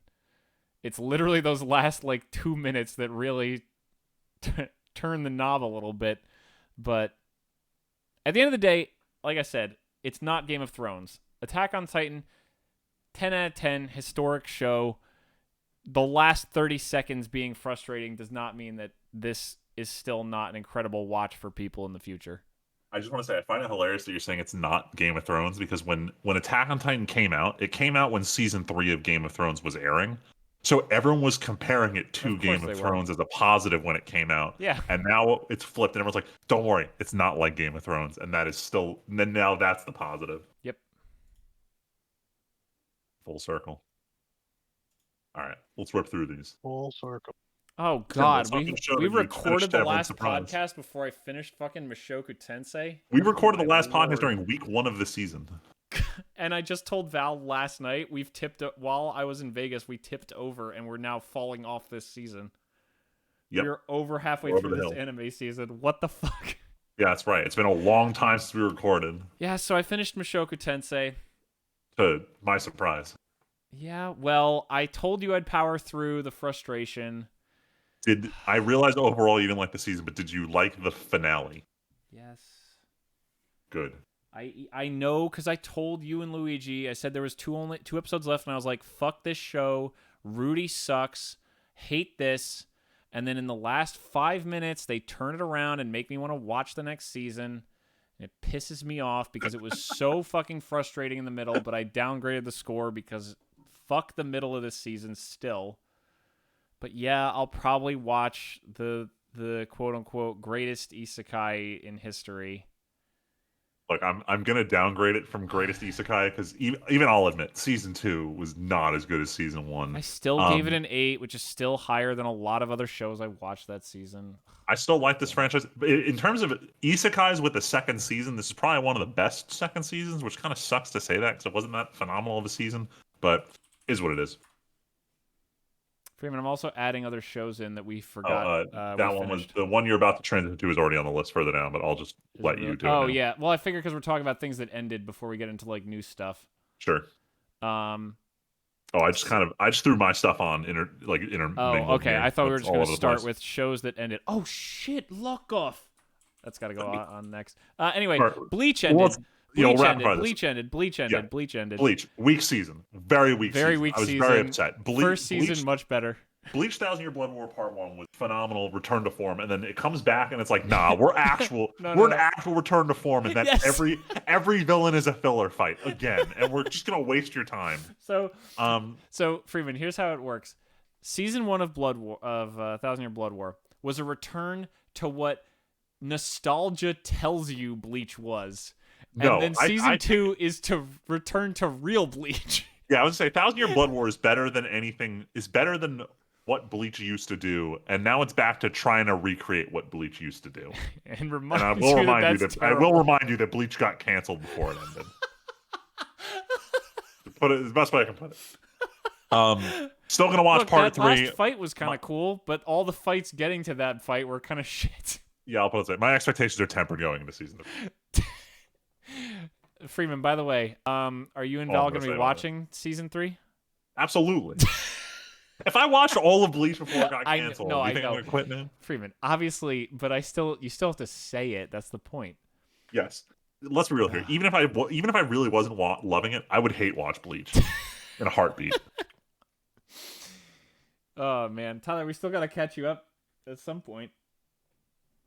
I'm telling you, Dude, Really at awful this part two rate, was- I'm never finishing any anime ever. Apparently, to be honest, you've already I seen the big. blink and I'm what? You've already seen the firefight. You've seen enough. No, come on, Freeman. Yeah, He that's like what you. they said. They said I saw enough. I mean, Tyler. In a And that's technical part sense, of the reason look, why in a why it technical killed sense, it for me. in a technical sense, you did see enough. But also, come on, you watched all 300 some episodes of Bleach. You should just finish it off. More like Sunk was cost it 300? fallacy. I thought it was 280 something. Sunk cost fallacy. You're as I think it deep was in sub it, Freeman and 300. Val. I Anyway, mean, pretty much, but I could, speaking. waste my time on better shows. No, I know. But speaking of yeah, waste like of Frieren. time, Speaking of waste of time, holy fuck. What, we watched this one on Halloween, right? on Halloween night, Freeman and Luigi came over, and we went, "Oh shit, the Slime OVA came out. More slime content. This is great." Boy, this thing fucking sucks. This has got a 3 out of 10. This is I think this is my lowest score ever on Mal. Is 3 out of 10 for this shit. Like not only is it filler content, it's filler content that takes place Bad. in the worst arc of the show. It's like I love to meme about like that 1 week before the Cell games. Like, oh yeah. let's like just put a bunch of filler in that like 1 week in that 1 year where Gohan's training in the woods before Vegeta shows up. Like, let's do that. Like, that's what it felt like. The show's power scaling has already gotten way past this point. Why are we still back here telling story? So it was a story that doesn't fucking matter. Yeah, the story didn't matter at all, and it just wasn't even remotely entertaining. It literally introduced a character that, if you watch this in chronological order, would have already spoiled Revelations, but it only works sort of. They're trying to make it work because we saw it already in the show, but we don't fucking care now because it already happened in the show.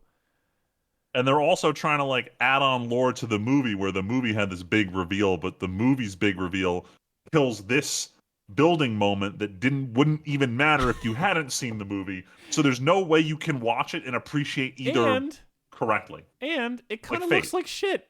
It doesn't even look very good. Like, the animation was noticeably worse than the rest of the fucking show. Yeah, look, Slime's got to work real hard to keep my attention next season. It's testing my patience. This is okay. Remember when the Charybdis fight happened, Freeman, and I literally said, like, on this podcast 2 years ago, I was like, Slime's kind of losing me a little bit.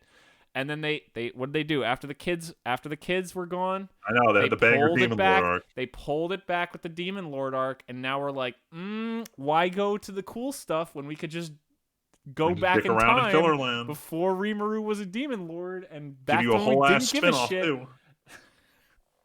Look, hey, we'll the see what spinoff happens was at least season. wholesome. It was kind of boring, but it was at least wholesome. This is like trying to be exciting, and it's just even worse than the movie. All right, I'm done with this wholesome shit. No more slime. Let's talk about characters not being wholesome. Oh Tim. my god, this is rivaling Haikyuu for me in terms of sports anime. Blue Lock is so fucking fun, top to bottom. This is a sports anime. Everyone is a selfish dickhead and wants to beat each other in a death game, basically. That's not really a death game, but it feels like a death game, and it's fucking great. Yeah, Tyler, feels like a death game. I like both of the sports anime that we watch, where it's always just like, guys, we got to be a team. We got to win. Be a team. This high. The senpais are graduating. Like, fuck that noise. That's not what the show is about. The show is everyone is trained to be the best striker in Japan, and they have to eliminate each other permanently. Tyler, everyone is out to kill everyone else to be the best player in Japan. Tyler, you know how in shows and movies, some of the best take a gun out and put it to someone's head is a verbal assassination? Yeah. Yeah. There is an episode in this show, Freeman knows exactly what I'm fucking talking about, where the main character turns to a character who's been a dickhead, I'm holier than thou to everyone the whole time, after he scores a goal, and says, "Know your fucking place, trash." And I just was like freaking the fuck out because he just assassinated this guy. Oh my god, I loved it so much. Blue Lock. Know your place, trash. Get out of the way, donkey. Okay, I didn't want to say it and give away who it was, but yeah, he literally takes the insult this guy's been throwing at him the whole time, and he's like, "Know your place, donkey." And the guy is just like, literally looks like he died. It's so good. if Tyler, I know I'm not saying you need to watch this. If you ever felt like you needed to watch a sports thing for any reason, you would also love Blue Lock. I think you'd really enjoy it. But it's definitely not a show I don't know how much Michelle would want to watch it, so this would be like a solo thing. Frieren's easily both of you. But if you ever wanted to just try a sports anime that's like not wholesome, or if you need a show that's not wholesome at all, this works it in a little bit, but at the end of the day, only one person can win, and unlike so many other shows, like Hunger Games was like, well, I know only one person can win, but maybe it's okay if we be friends until then. No. Blue Lock is like, you're Everyone's a piece of out to get shit. each other. I'm here to learn from you so I can beat the shit out of you and take the crown and win this fucking thing. Good. We'll be teammates for now until you're used and dried up and I've gotten every scrap of skill I can out of playing with you. And then goodbye. Damn. It's so good. Damn. The last thing I'll say about this is, and it's the last positive for this is very much a 1-episode show. You know at the end of episode 1 whether you're going to watch it or not. You don't need to give it 3. Like, if you don't like it by episode 1, you're good. You can leave. But I'm trying to remember. Like if you don't like episode 1, okay. you can just walk away. I would say if you're even intrigued by the end of episode 1, keep going. But if you're like, ooh, I don't like what this main character did in the very first episode, then you're not gonna like the show. I totally forgot don't like about pieces that. of shit. Yeah. All right, let's blitz through. We're going way too long here. This There's is fine. still some Now, anime to get through. wait. Now we can talk about some trash. Oh yeah, the 100 girlfriends who really, really, really, really love you, Friedman. We got to watch that literally after the podcast. We do. This show's not trash. It's not Luigi level trash. It is trashy, but it is not trash. It's trash. It's trashy. It's not trash. And this is the one harem show I actually really like. This is really fun. The guy's really wholesome. It's so fucking stupid. Dude is It's like stupid. Long story short, he has 100 soulmates and he doesn't want to break any of their hearts, so he's dating them purely like altruistically. Is the best way I could put this. And he's trying to legitimately maintain loving relationships with every girl that he meets because he feels an obligation to do it. And it's not like your typical harem, like, ooh, boobies. Like, even though they're doing that for us, the viewers. They're not doing it for the him, viewers, the protagonist. But he is just too wholesome for it, and it's great. It's certainly a show. I'll put it that way. Look, I normally no.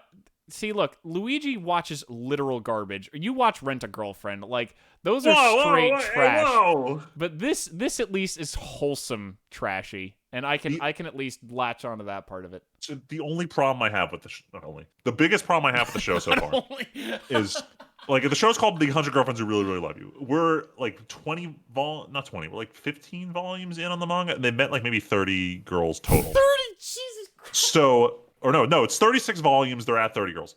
But the problem is the anime seems like we're only going to meet the first 5. And so far, the first 2, very fun, cool dynamic. I don't personally like the 3rd girl. 4th girl's a little weak, and from the clips I've seen of the 5th girl, she's also really weak. So I'm concerned if you have a harem where half the harem just isn't interesting, it's gonna hurt. Like, the premise is cool, but like most anime, the strength of the waifu is what carries, and a lot of them I don't think are gonna carry. So we'll see. Anyway, I'm only going to talk about one other new show, so we can keep going. Okay, yeah. So I'll go real quick until we get up to Frieren. But I finished the Vending Machine anime. I was waiting to give you guys the talk about this one, because this is, how do I put this? The Vending Machine anime, I watched it because while it wasn't particularly entertaining, I was intrigued to see how are they going to make a show where just the dude being a vending machine has a plot. And I will say this. They did manage to find a way. There was a lot of creativity went into a show where you have to continually find new ways to make this guy being a vending machine have plot implications and have him matter. And it managed to make it through all 12 episodes where, like, each episode did have unique plots that really did play up to the uniqueness of this dude as a fucking vending machine. That said... Every time you say it... I know, it's absurd. That said, this show didn't need to exist. We didn't need an isekai like this, but for some reason we keep getting them, and I don't understand. Like, I commend the author for finding a creative new way that isn't just I'm an apothecary with an OP busted skill, but I'm actually an aristocrat in another world, but I'm an assassin. Like, they didn't rely on any of those things in their sentence to make it be like every other show. This was truly a unique take on I'm in a foreign place and I don't know what I'm doing. And they took it to the absurd level of I'm also a vending machine. It was interesting. I'm not watching season 2. I know season 2 got confirmed. I was barely paying attention for the last 2 episodes. I commend it for its creativity, but holy shit, this is so stupid. I'm like, before the season aired, the Reincarnated as a Sword was the last show I watched where I'm like, ooh, this is a unique concept. Let me see if it's fun because it's unique. And I think Vending Machine is just the peak of absurdity, and I'm just not interested in it anymore. So I'm done with novelty Reincarnated as object isekais. As strange that subgenre is. Moving on. I finally finished watching Insomniacs After School. Yay! Listeners, I'm going to spoil the end of the show, so jump ahead a minute if you don't. No, come on. Why, you think Tyler's going to watch this? No, but for the listeners, if they're gonna watch, Fine, I'll give the non-spoiler version. the tension of will or won't is a key part of what made the show fun. Well, it's too late. All 3 listeners heard me say, well, I'm doing the spoiler warning. All right, fine, I won't spoil it. But very cute romance. It's probably one of the more grounded romance animes I've seen. There's not a lot of absurd shit. There's a lot of heartfelt moments. I don't know how realistic it is to people, but like outside of Magari a couple times, like the female protagonist, everyone else is very, very grounded and almost real characters. And I like shows like this. A lot of them fail to have a compelling plot line. Like I think there was a show called Orange a couple years back that was probably they had the most realistic characters, but it was just boring as fuck. This show manages to keep it fresh every episode, even though like for a large part of it there isn't really a plot. It's just kind of carried by the dynamic of the main 2 characters. I think it was done very well. It's probably in my top 10 romance animes. Yeah. I don't really know where it falls, just because it doesn't go all the way in either direction for the plot line, but it still stays strong throughout. I don't know. It's hard to classify. I very much enjoyed it, and I do recommend it for anyone looking for a good romance. That's it for Insomniacs. No spoilers. Sorry, I won't get to complain about them baiting plot lines in front of you. And then last one real quick before... Or no, so this isn't the last one real quick. Sorry. I finally, after a year of procrastinating, finished Trigun Stampede. I know one of the big concerns everyone had, especially when Trigun Stampede first started, is they replaced... what's her name? Millie? They replaced her with this other guy. Well, I'll say this. The end of Trigun Stampede very clearly leads into a setup from the opening scene of the original. So they very much cement, even though Trigun Stampede does this wild other plot line, it sets up the timeline so that what we saw in the original Trigun could, in theory, sort of play out loosely in Trigun Stampede Season 2, which was confirmed. It seems like we're getting back a bit of the old cast. It seems like they're shaking it up. Vash looks like he has his old design again at the end of the show. So it seems like they're setting up for a whole another franchise extension here. Good on them. I'm just going to talk about Trigun Stampede. I didn't like it that much. Animation-wise, you may have your opinions about CG. I think Trigun Stampede is probably the best show that Studio Orange has ever done. The animation, whenever there's action, was phenomenal. Everyone moves way too much when they speak, though, and it's very distracting. On top of that, they really, really love to do this thing where, like, when they want to make a character look psychotic and have them just, like, roll their head sideways or have their eyes widen? That shit looks cool in 2D. It looks disgusting in 3D, and they use it for every villain in the entire show. It really took me out of it. It made everyone feel cartoonishly villainy. So I really, like, when the stakes were high, I really just wasn't feeling it. Overall, decent. If you liked original Trigun, not for its aesthetic, but for its plot, maybe give it a shot. But Trigun Stampede is a whole different beast from the original. Don't treat it as an extension. You have to go in open-minded, or you're just going to be disappointed on it. If we hadn't just rewatched regular Trigun, I might have been more nostalgic-driven to do it, but nah. I think you would have been disappointed. It's so different. It does, like, what made Trigun... I didn't like the rewatch of Trigun made me lower my interest in original Trigun, so I'm saying this is even more a hard sell now. Yeah, I think... like, my other friends who are Trigun obsessed, I don't think they even tried this, because their big thing is that they love that Trigun was a Western, and this isn't a Western. And that's probably, like, the biggest tone thing that hurts it. I think if they'd also sold it as a prequel, But it's like it's also a complete reboot, though. It's just so weird. No one Like, knew what this are was, you and are you there either you gonna go. watch this? Huh?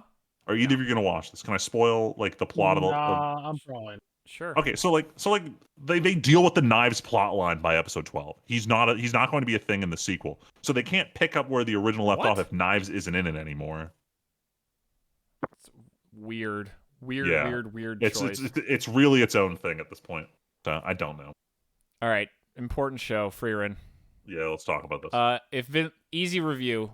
We're 11 episodes in because the first time it came out, it was a 4-episode movie length. This show, I can confidently say, if Vinland Saga Season 2 was not this year, this would be my show of the year, and we're halfway done. Hyperbole, Nah, I bet sure. it's ass. Hyperbole, sure, but nah. This is...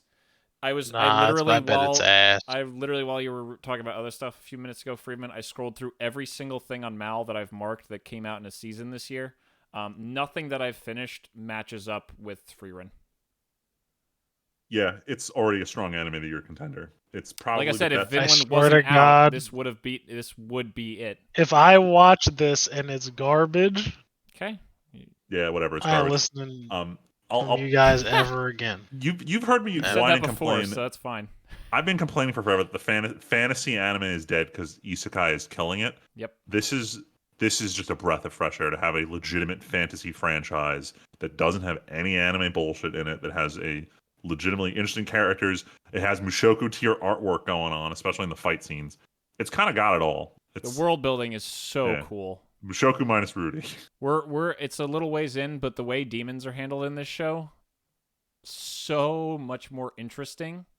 They're still bad guys, but while being bad guys, they're much more interesting than just, we crave the blood of humans because we're evil demons. Ah, like that's not what they are, and it's so refreshing. It's such a nice take. It's a good show. I'm trying to trick more people to watch this one. I don't know what else I can say. Like I said, the highest praise I can give, Vinland Saga Season 2, rewatching it with Leslie is still like perfection. Vinland Saga Season 2 is untouchable this year. If it wasn't there, Frieren would already be rising to probably fill the slot for me. So. Oh, yeah. All right, so I got a couple more, Friedman. Jesus. Yeah, I got 2 more to talk about, then we can talk about the one that me and Tyler watched together. So the last anime I picked up this season, which I might pick up Goblin Slayer, I still haven't started yet, but 16-bit Sensation, Another Layer. Interesting show. It's about this Gen Z girl who just joins the workforce. She tries to work at a visual novel production company and can't deal with the fact they aren't making real art. They're making a game called like MILF Hunter 6. Legitimate title of the game they're making in the anime. And she's just nostalgic for the era when people used to put like hard work into these visual novels. It has a whole bit where she like goes to a store, she pulls out actual real ones and is explaining to the shopkeeper how much like they don't make them like they did back in the 90s. Then she walks out of the store and bam, she's back in the 90s. And I went into it going like, okay, cool, this is this big 90s nostalgia thing. And the first episode really does that. They really hype up like the PC 98 engine, how they used to have to do certain artwork when they wanted to take like hand-drawn art and redraw it in effectively Microsoft Paint. So there's this whole one side of it showing you how visual novels used to be made.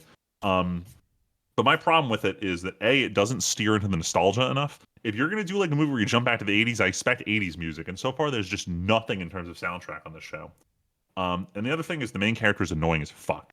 They really want to cement that she is like a Zoomer, ADHD, addicted to Twitter. Like they show you her daily life to show you she is like terminally online before getting thrown to the past. And she's like, "What do you mean you don't have internet?" Like it's fun at first, but the problem is the voice actress is the one who played Kaguya in Kaguya-sama Love is War, but she's using the voice of the SSR Chibi Kaguya for the whole show, and she's always screaming, and she's an annoying main character, and she makes the show worse when she's on screen. So it kind of sucks.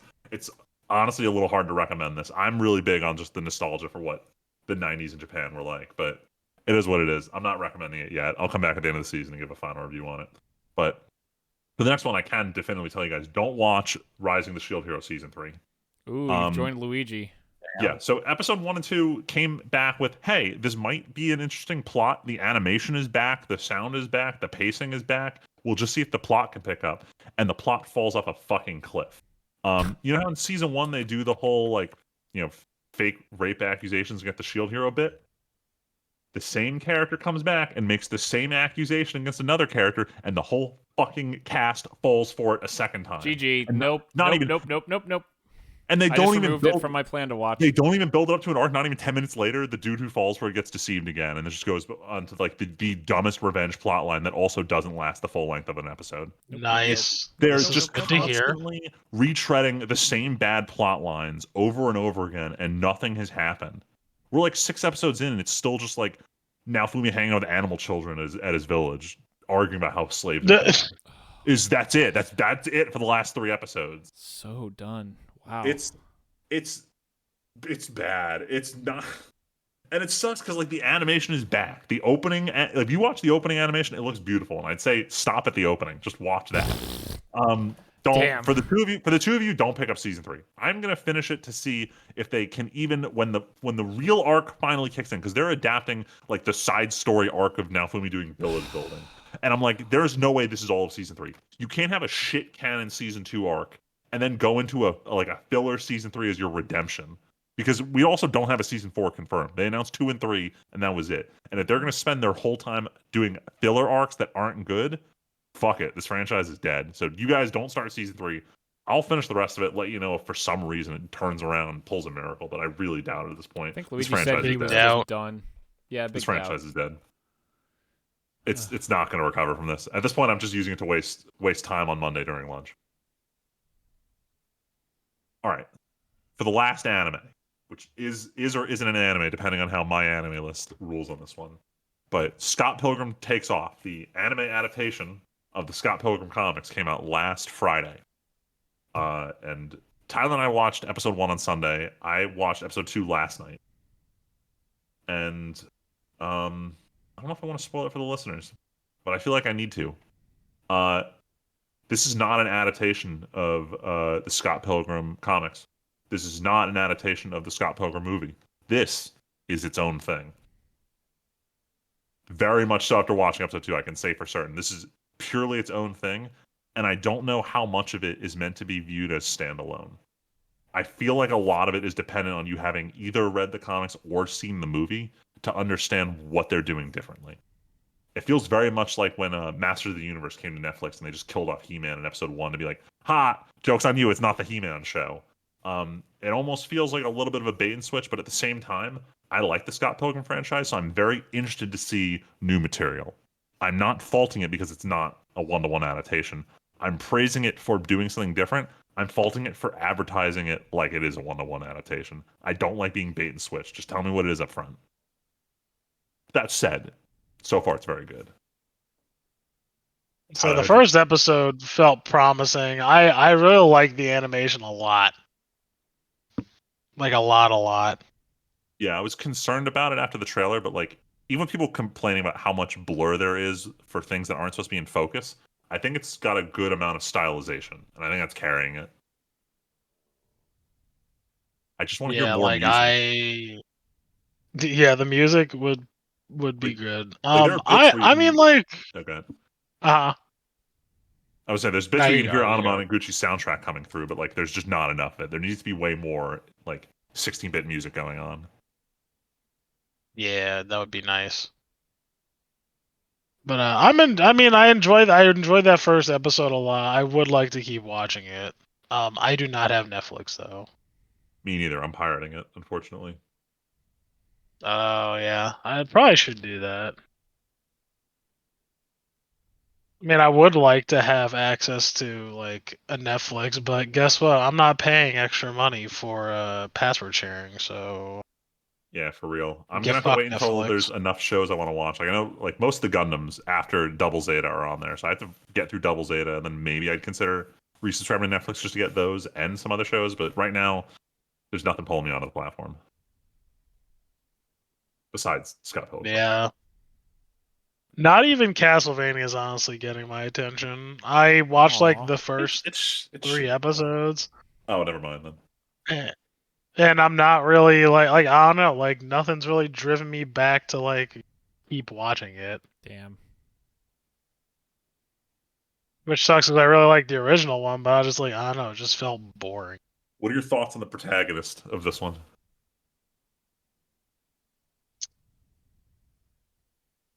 Like him, Oh, don't I like him, can't. what? Neither. Like I'm just not Just interested, I indifferent about it. guess. Yeah, I'm kind of indifferent overall about the entire thing. Gotcha. Like I don't hate him. But yeah, like yeah, I don't know. But Maybe Netflix is check whatever. it. Maybe. I mean, if we do, that's it's fine. I'd say it's worth it just from an animation perspective, just because of how beautiful the season is. But if the plot's not holding you, you're not gonna really appreciate how it looks. Yeah. No, I need to get through my whole backlog of just stuff. All right. So let's keep Speaking of rolling. stuff that I watched a lot of stuff. Well, honestly, it was kind of in the background, but I was kind of watching it. So the whole month of October, I decided to watch as many spoopy movies as I could.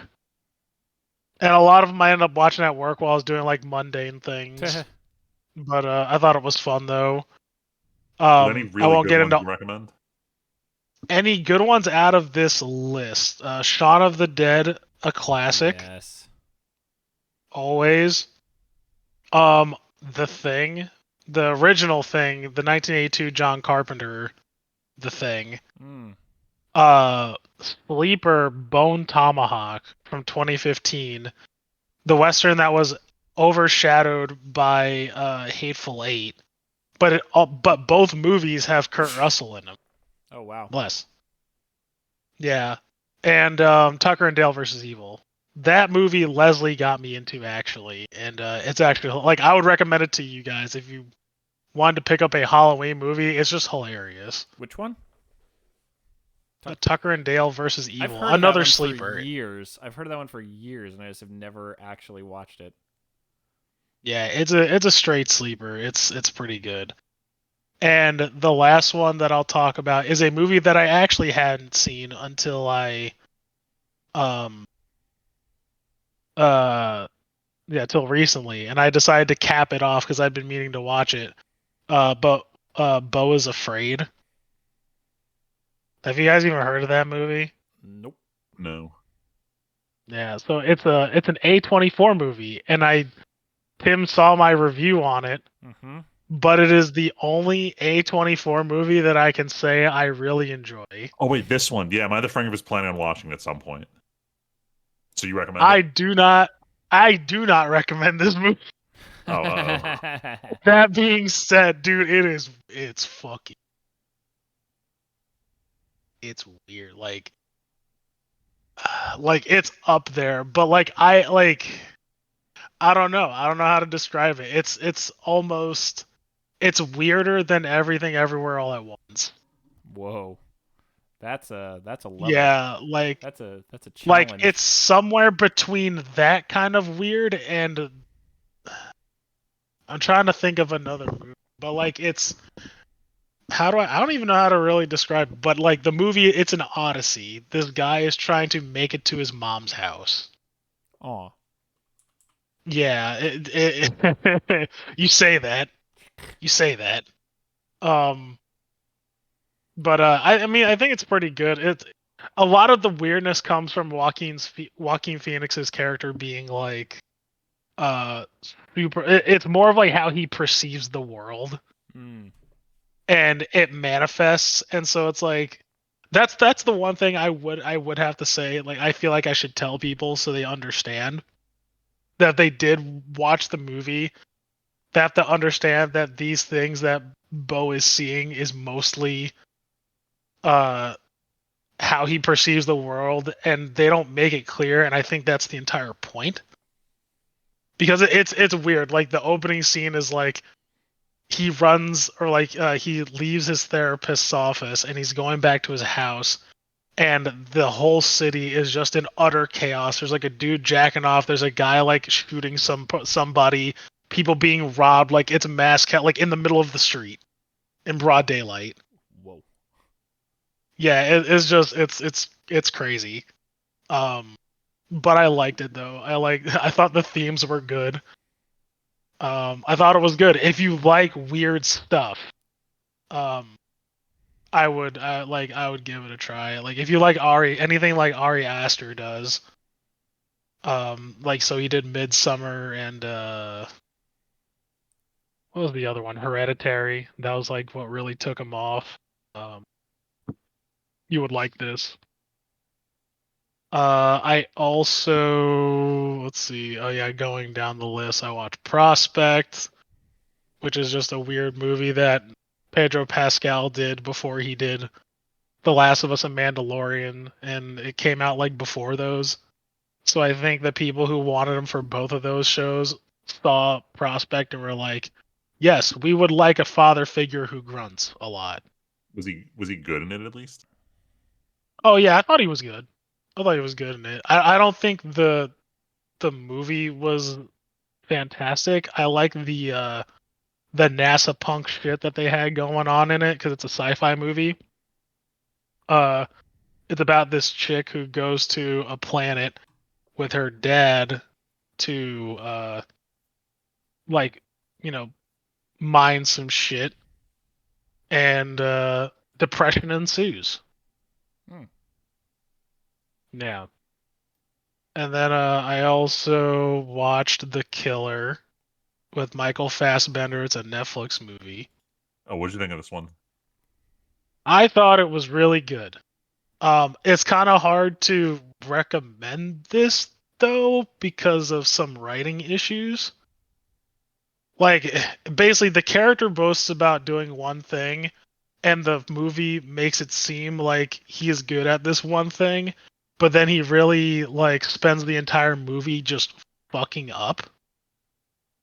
So if you can get past that, I think it's a good movie, but aside from that, like it's a little weird. Like I really enjoyed it. Like I even put in my review. I don't put many reviews, but this review I put like that it's an objective 3 probably, but I gave it a 4.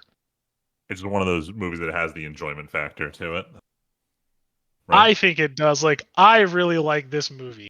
If I actually like it feels like it's like Collateral and Baby Driver, and I like both of those movies. Also, this turned me on to the genre of like knowing or understanding what a nihilist movie is.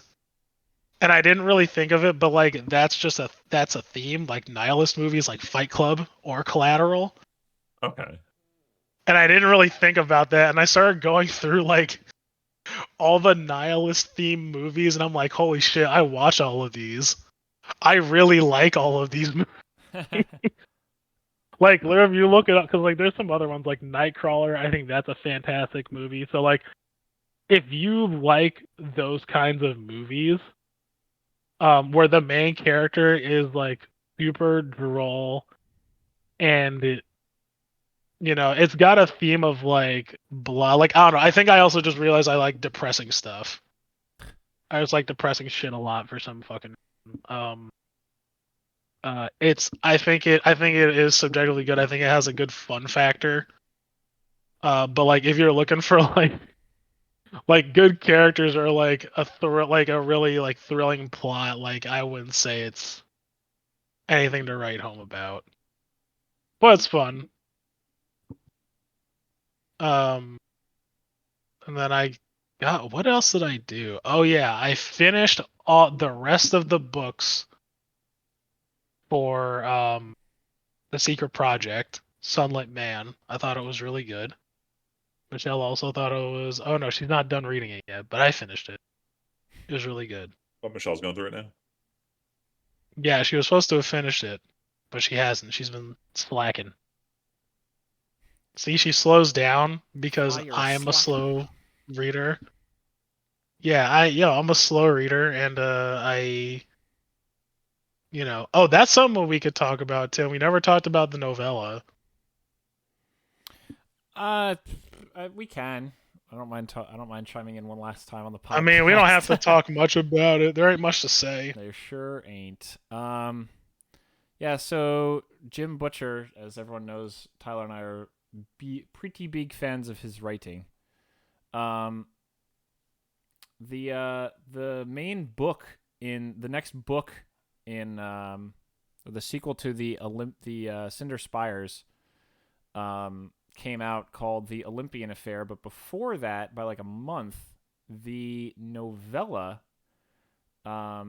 came out called Warriorborn, back in September, and I finally read it all while I was on my Vegas trip.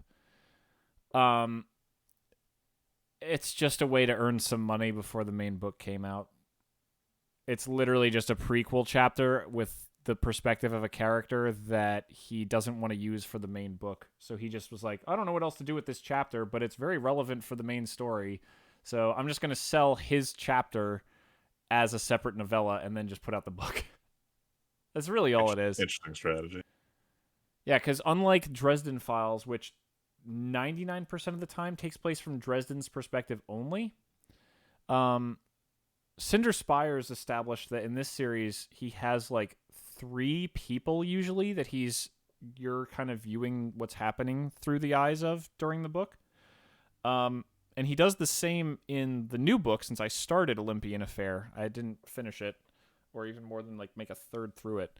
But he does the same thing where he's bouncing characters, but none of them are the character that's in the novella. But the character in the novella is literally the only named character that we had established previously who's in that entire novella. He's off doing his own thing with other characters that are introduced. So he probably was like, well, this is very important, but I don't want you to just hear about it. So boom, we're just going to put this one chapter out so I don't have to rework it, and then we'll just do the book. Yeah, pretty much. But it's fine. If you're interested in the series, this is good backstory for the new book. It is very relevant and sets the stage for this entire book, so yeah. That was pretty much it. Like there really wasn't much to it. You don't even know like what's in the fucking bag at the end. Spoiler.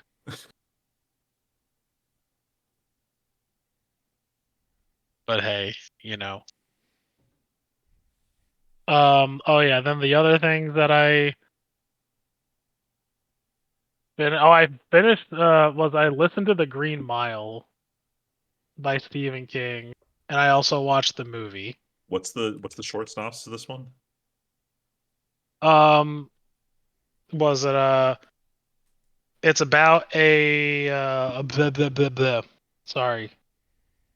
I'm having a stroke right now. Prison guard from like the early, like the 1920s or something like that. And he gets a guy who comes on death row, and this guy on death row has supernatural abilities. Ooh. Primarily to heal. He's an empath. He's an empath, and he also has healing abilities. And it's just about him on death row and like, yo, what the fuck? This guy's an actual good guy. Why is he on death row? There's other shit. But it's completely different than the movie for obvious reasons. I think the movie was okay. But I only say that because I feel like it doesn't deliver the kind of atmosphere that King delivered in the book. But like, I don't know, if you're into that kind of stuff, I like if you're into Stephen King, I would recommend the book. It's like pretty solid. I think the movie's okay. I think it's a bit dated, but it's all right. Green I'm Mile? listening to Reddit. Huh? You said it was the Green Mile? The Green Mile, yeah. 99. It's a classic, yeah. It's one of those made for Oscar movies for sure, though. I think it even won a few. It's got a pretty good cast. Yeah, the cast is pretty stacked.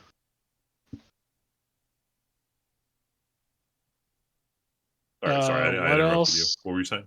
Oh no, you're good. You were asking about it. I'm listening to Ready Player One right now, and I'm almost done with it. I needed a palate cleanser from like listening to the First Law books. I like listened to 6 First Law books back to back, so I'm like, Need something I light need in a between. break. Yeah, I need like a palate cleanser. So I like asked my old supervisor who's also into books. I'm like, what should I listen to? He gave me some suggestions, so I'm giving them a try. And as for games, I beat Starfield the first playthrough, so Oh, did you get the secret that ending? means that no, I didn't. I would have to beat it 7 more times. Oh, I was just 6 more joking. Is there times. actually a secret ending? There is a quote real ending. If you beat you have to play through the game like the main quest like 6 or 7 times. Wow, fuck that noise. I Yeah, guess and you're I'm like, rewarded for being dedicated, but like, how is it like faster on each subsequent playthrough, or is it not really? I don't know if you it know. can, yeah. Like you can no, yeah, because I started up a new playthrough just for shits and gigs, just to see what the deal was, and you can skip a lot of it. But like things do change though, because like on the next playthrough, so it's like you can skip it, but like you might also be skipping some other shit. But like if you just want to see how it ends, then you can just play through it a bunch and then get to the end. Gotcha. Yeah. But it's fun. I thought the game was a lot of fun. I wouldn't say, for everything I said before, do I think it's actually game of the year? Probably not. But like, I thought it was a really fun experience. If you like stories, it delivers some really fun stuff. And yeah, I mean, like if you like Skyrim and you like sci-fi, like this is definitely a game you should like give a try. My only real gripe, aside from some of the bugs, is that like I thought ship combat or like doing stuff with your ship would be a lot more prevalent in this game, and it's not. Is like it happens That's like infrequently, my or when it only. happens, it just feels like it's kind of whatever. Actually, when it happens, it's more difficult, I feel, than it should be. It's like it's also not like that. It's not the most fleshed out thing. But it doesn't happen that often though. Like that's like it because you can fast travel everywhere. Like Gotcha. that's like part of the reason. Like you can literally just fast travel everywhere. So it's not. I don't want to compare it to No Man's Sky, but it doesn't have the whole like get in your ship, navigate somewhere kind of thing. It's just there as a travel mechanism. Yeah. All right. It tries to do that, but it kind of subverts that by like just the novelty of fast traveling, because even like you could, but then also, right, another thing that people complain about, like it's not a seamless transition. They like you get a loading screen when you go to a planet, so like you don't even really get like loading screen animation. Like it's like Mass Effect, or Where it's like just you like a get like a hyperspace loading. jump kind of thing. Yeah, like that's it. You're there. You get like a Gotcha. short, like 2 second scene of you touching down on like the dirt, and that's it. So parts All I can right. understand, but I also thought it was a lot of fun. I guess it respects your time, but yeah, I don't know. I follow barely any promotional stuff, so I always assumed that like the starships would be part of it, a bigger part of it. That's what I thought too. That's why I picked being a space trucker. But I barely flew my ship, so I'm like, so I just ended up dumping all my stuff into. I just ended up making a persuasion build. Like I did more of like a rogue build at the end of the day. Yeah. But it's all good. But that was pretty much what I've been doing for the last like 7 weeks. ever. Yeah. Real quick before you do your last thing, Tyler. So I was just scrolling Reddit and I saw that there was an engagement email sent out from Modern Warfare 3's team.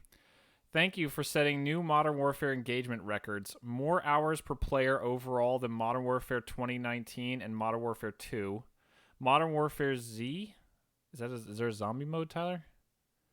There is, yeah, it came out with the new one. MWZ is the most engaging third mode in Modern Warfare franchise history. Campaign players putting in more time per player in Modern Warfare 2 and Modern Warfare 3 than in the previous 2 installments. So I don't people know played why. the That's campaign really for sad to longer. hear. I don't know, but hearing them talk about engagement just feels like a robot is yelling statistics I at mean, me in we're a talking about positive Call of tone. Duty. literally the third remake of the third game in the series. But it's like they used to be like, "Thank you for playing our game." Now it's like, "Thank you for engaging more than anyone else has engaged with our franchise before." Like it feels weird to word it this way. And yet it doesn't really matter because people are gonna be like, "Yeah, I was engaged." It's Yeah, I feel like it's. Well, that's what it is. Like I feel like it's not.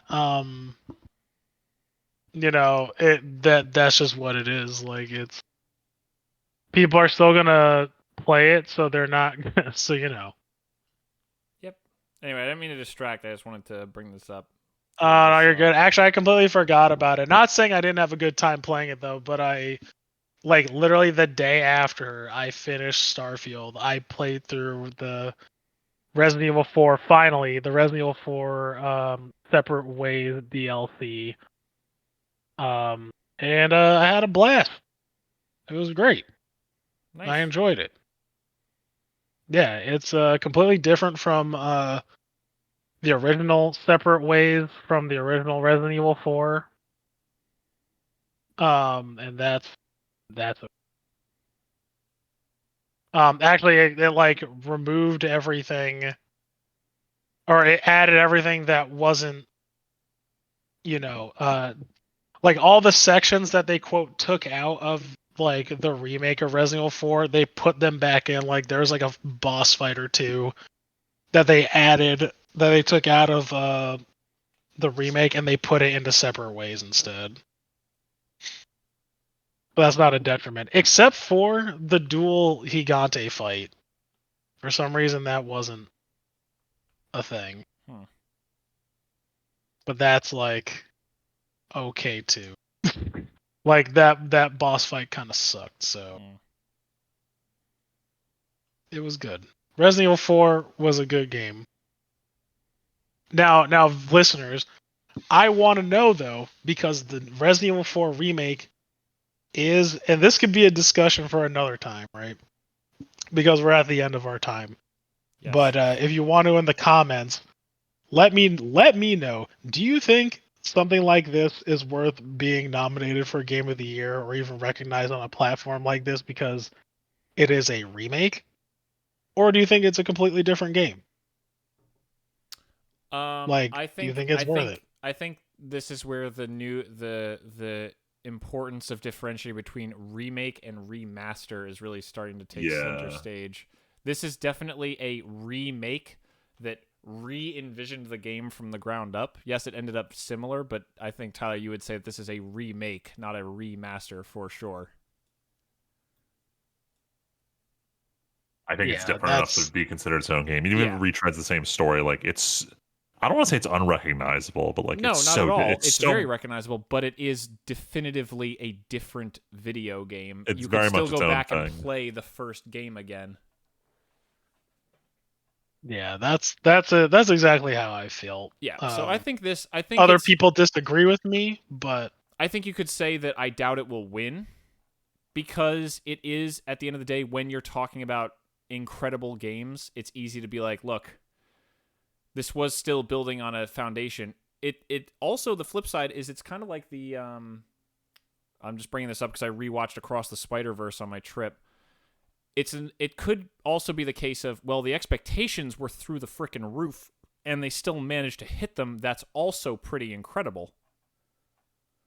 But at the end of the day, it is still, I think it still deserves absolutely to be acknowledged for doing such a good job.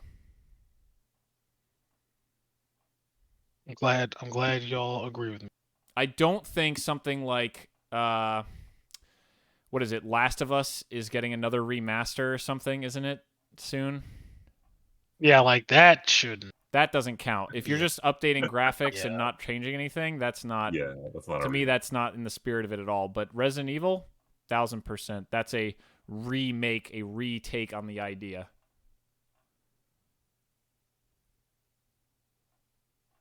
Yeah. Sweet. All right. Well, with that, Speaking I'm done, sweet, and I think we've reached the end of our time. We super have, and it's super time to get off because it's we broke 2 hours. So that's what we got for waiting 7 weeks to record. Well, for next time, honestly, we'll probably end up doing what's it called? Well, it might be our time for our stuff of the year. Oh yeah, that time of year already. Yeah, we got to do that. Yeah, I should probably so- play some games, so I have some games to talk about for Game of the Year. No. Yeah, we'll see what happens. But anyway, we are going to stop here. Thank you all so much for listening. My name is Timpedia. I'm Friedman. I'm just Tyler. And we'll catch you guys next time. Thanks for listening.